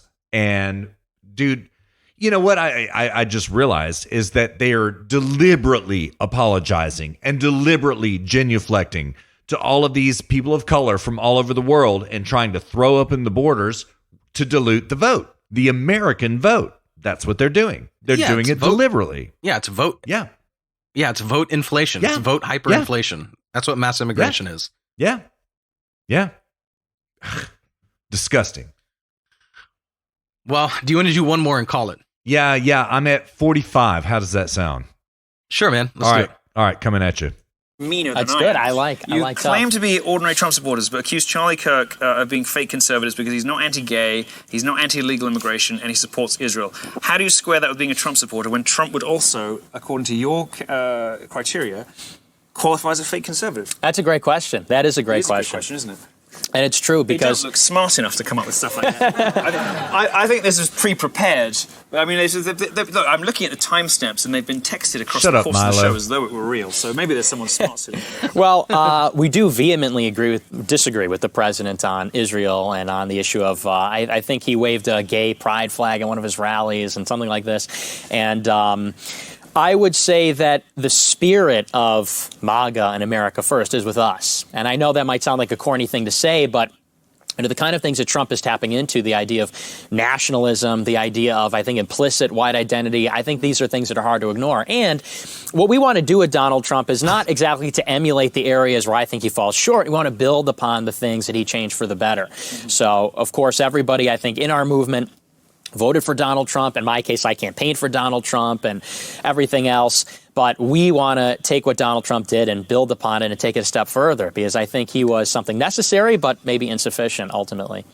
Some people will find that Okay, exciting. dude, like, this is also something I've been thinking about with the Groypers, is like, how, on what grounds do they support Trump, really? Like, is Trump really tapping into an implicit white identity? Not that I've seen. Not at all. Not that I've seen. No. Yeah. In fact, quite the opposite. When you and I went to that rally, which was probably the highlight of my year, that was so much fun. Yeah. Thank you again for waiting in line for us for so long No problem, and no holding problem. that for us. But I mean, dude, like, they were handing out signs at the rally that said "Women for Trump," "Latinos for Trump," "Blacks for Trump." Yeah. You know, like, they were handing, like, Brad is it Parscale or Parscale? Parscale. Yeah. Yeah. I'm thinking of Pascal's right. wager, Parscale. Yeah, I mean, dude, he himself was out there, like, because they know that they're going to be on TV and all these signs are going to be held up. Like, they want to make sure that, like, they're got the message that they want out there. And so, like, he himself is handing out Latinos for Trump, Blacks for Trump. Sir. Like, what implicit white identity? And I mean, you also hear in interviews people talking about blacks, how many black people work for the Trump organization and how they all love Trump, Yeah. and like Trump's got, pictures with black boxers and like, by what standard is he advocating for implicit white identity?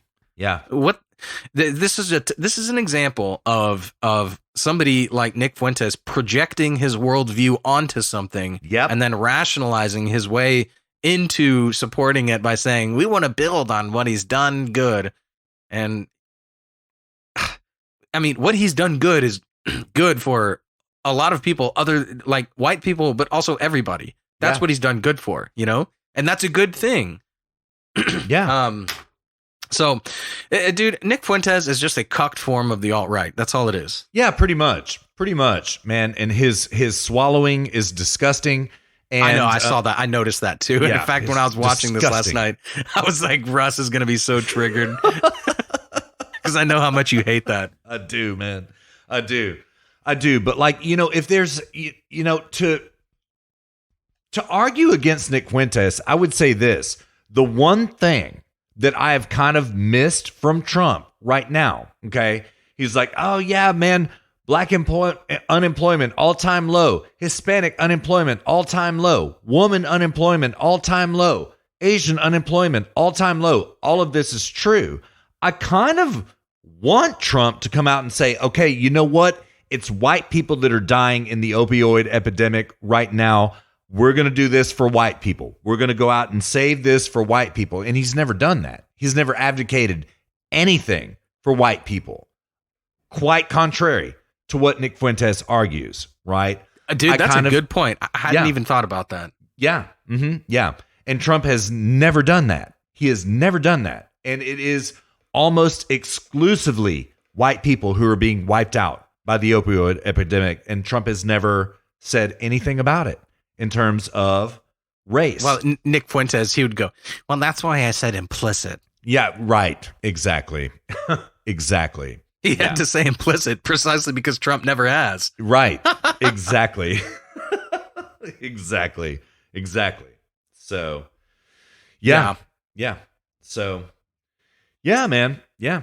So, this opioid, really quickly before we close. I mean, this opioid epidemic. I mean, you should, not you, but dear listeners, should do some research into China. When Trump was way out ahead of the China problem than everybody else, including myself. And here's but one example. Opioids are not, they're imported from Mexico, but they're not created in Mexico. Weed is grown in Mexico. Cocaine is grown in, Central South America, but opioids, that has to be created in a lab. Some chemist has to create this stuff. and then Right. they have to create it in a lab. That doesn't happen in Mexico, at least not that I'm aware. It happens mostly in China, and all of these like chemistry labs in China, like chemical manufacturers, they have like two little economies going on inside their labs. They've got like the one where they're actually creating real drugs, and then there's another one where people are coming to them from outside China and saying, "Hey, I need you to like create some. I need opioids," and they'll take them on and they'll make them for them. And this was not reported in the media, but in response to one of Trump's trade negotiations, I guess he must have rejected or something happened that China found disagreeable. The Chinese Communist Party actually lowered they raised the tax break. That's right. So they increased the tax break to the opioid manufacturers so as to funnel more opioids into the United States. That's right. Yep. So but no silence from the media. Yeah. It's just disgusting, Yeah. Anyways, I just wanted to, that was something that I'd remembered that I'd read several months ago and I never said on the show. But yeah, I mean, CCP is a disgusting organization, and the opioid crisis is a crisis fueled by Chinese production of opioids. Yes, sir. Yes, sir. As it always has been, man. The opium wars were the same thing. And it's even worse now. In fact, there's actually, grumblings of like, this is revenge. Like they view this as revenge to the I've heard opium that wars. too. Yeah. Yep. I've heard that too. Yep. Begun. The opium wars have. Kidding. Oh, man. Yeah. All right, dude. Well, let's call it, man. All right.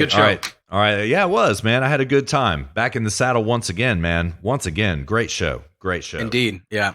All right, dear listener, we have made it the full 60. Thank you so much for riding along with us. We are going to be back at you before you know it, and we are going to be a well-regulated militia going forward now. You believe that? Indeed. Luke, I got some biscuits and beans. What you got, man? And some whiskey. I got that. What you got?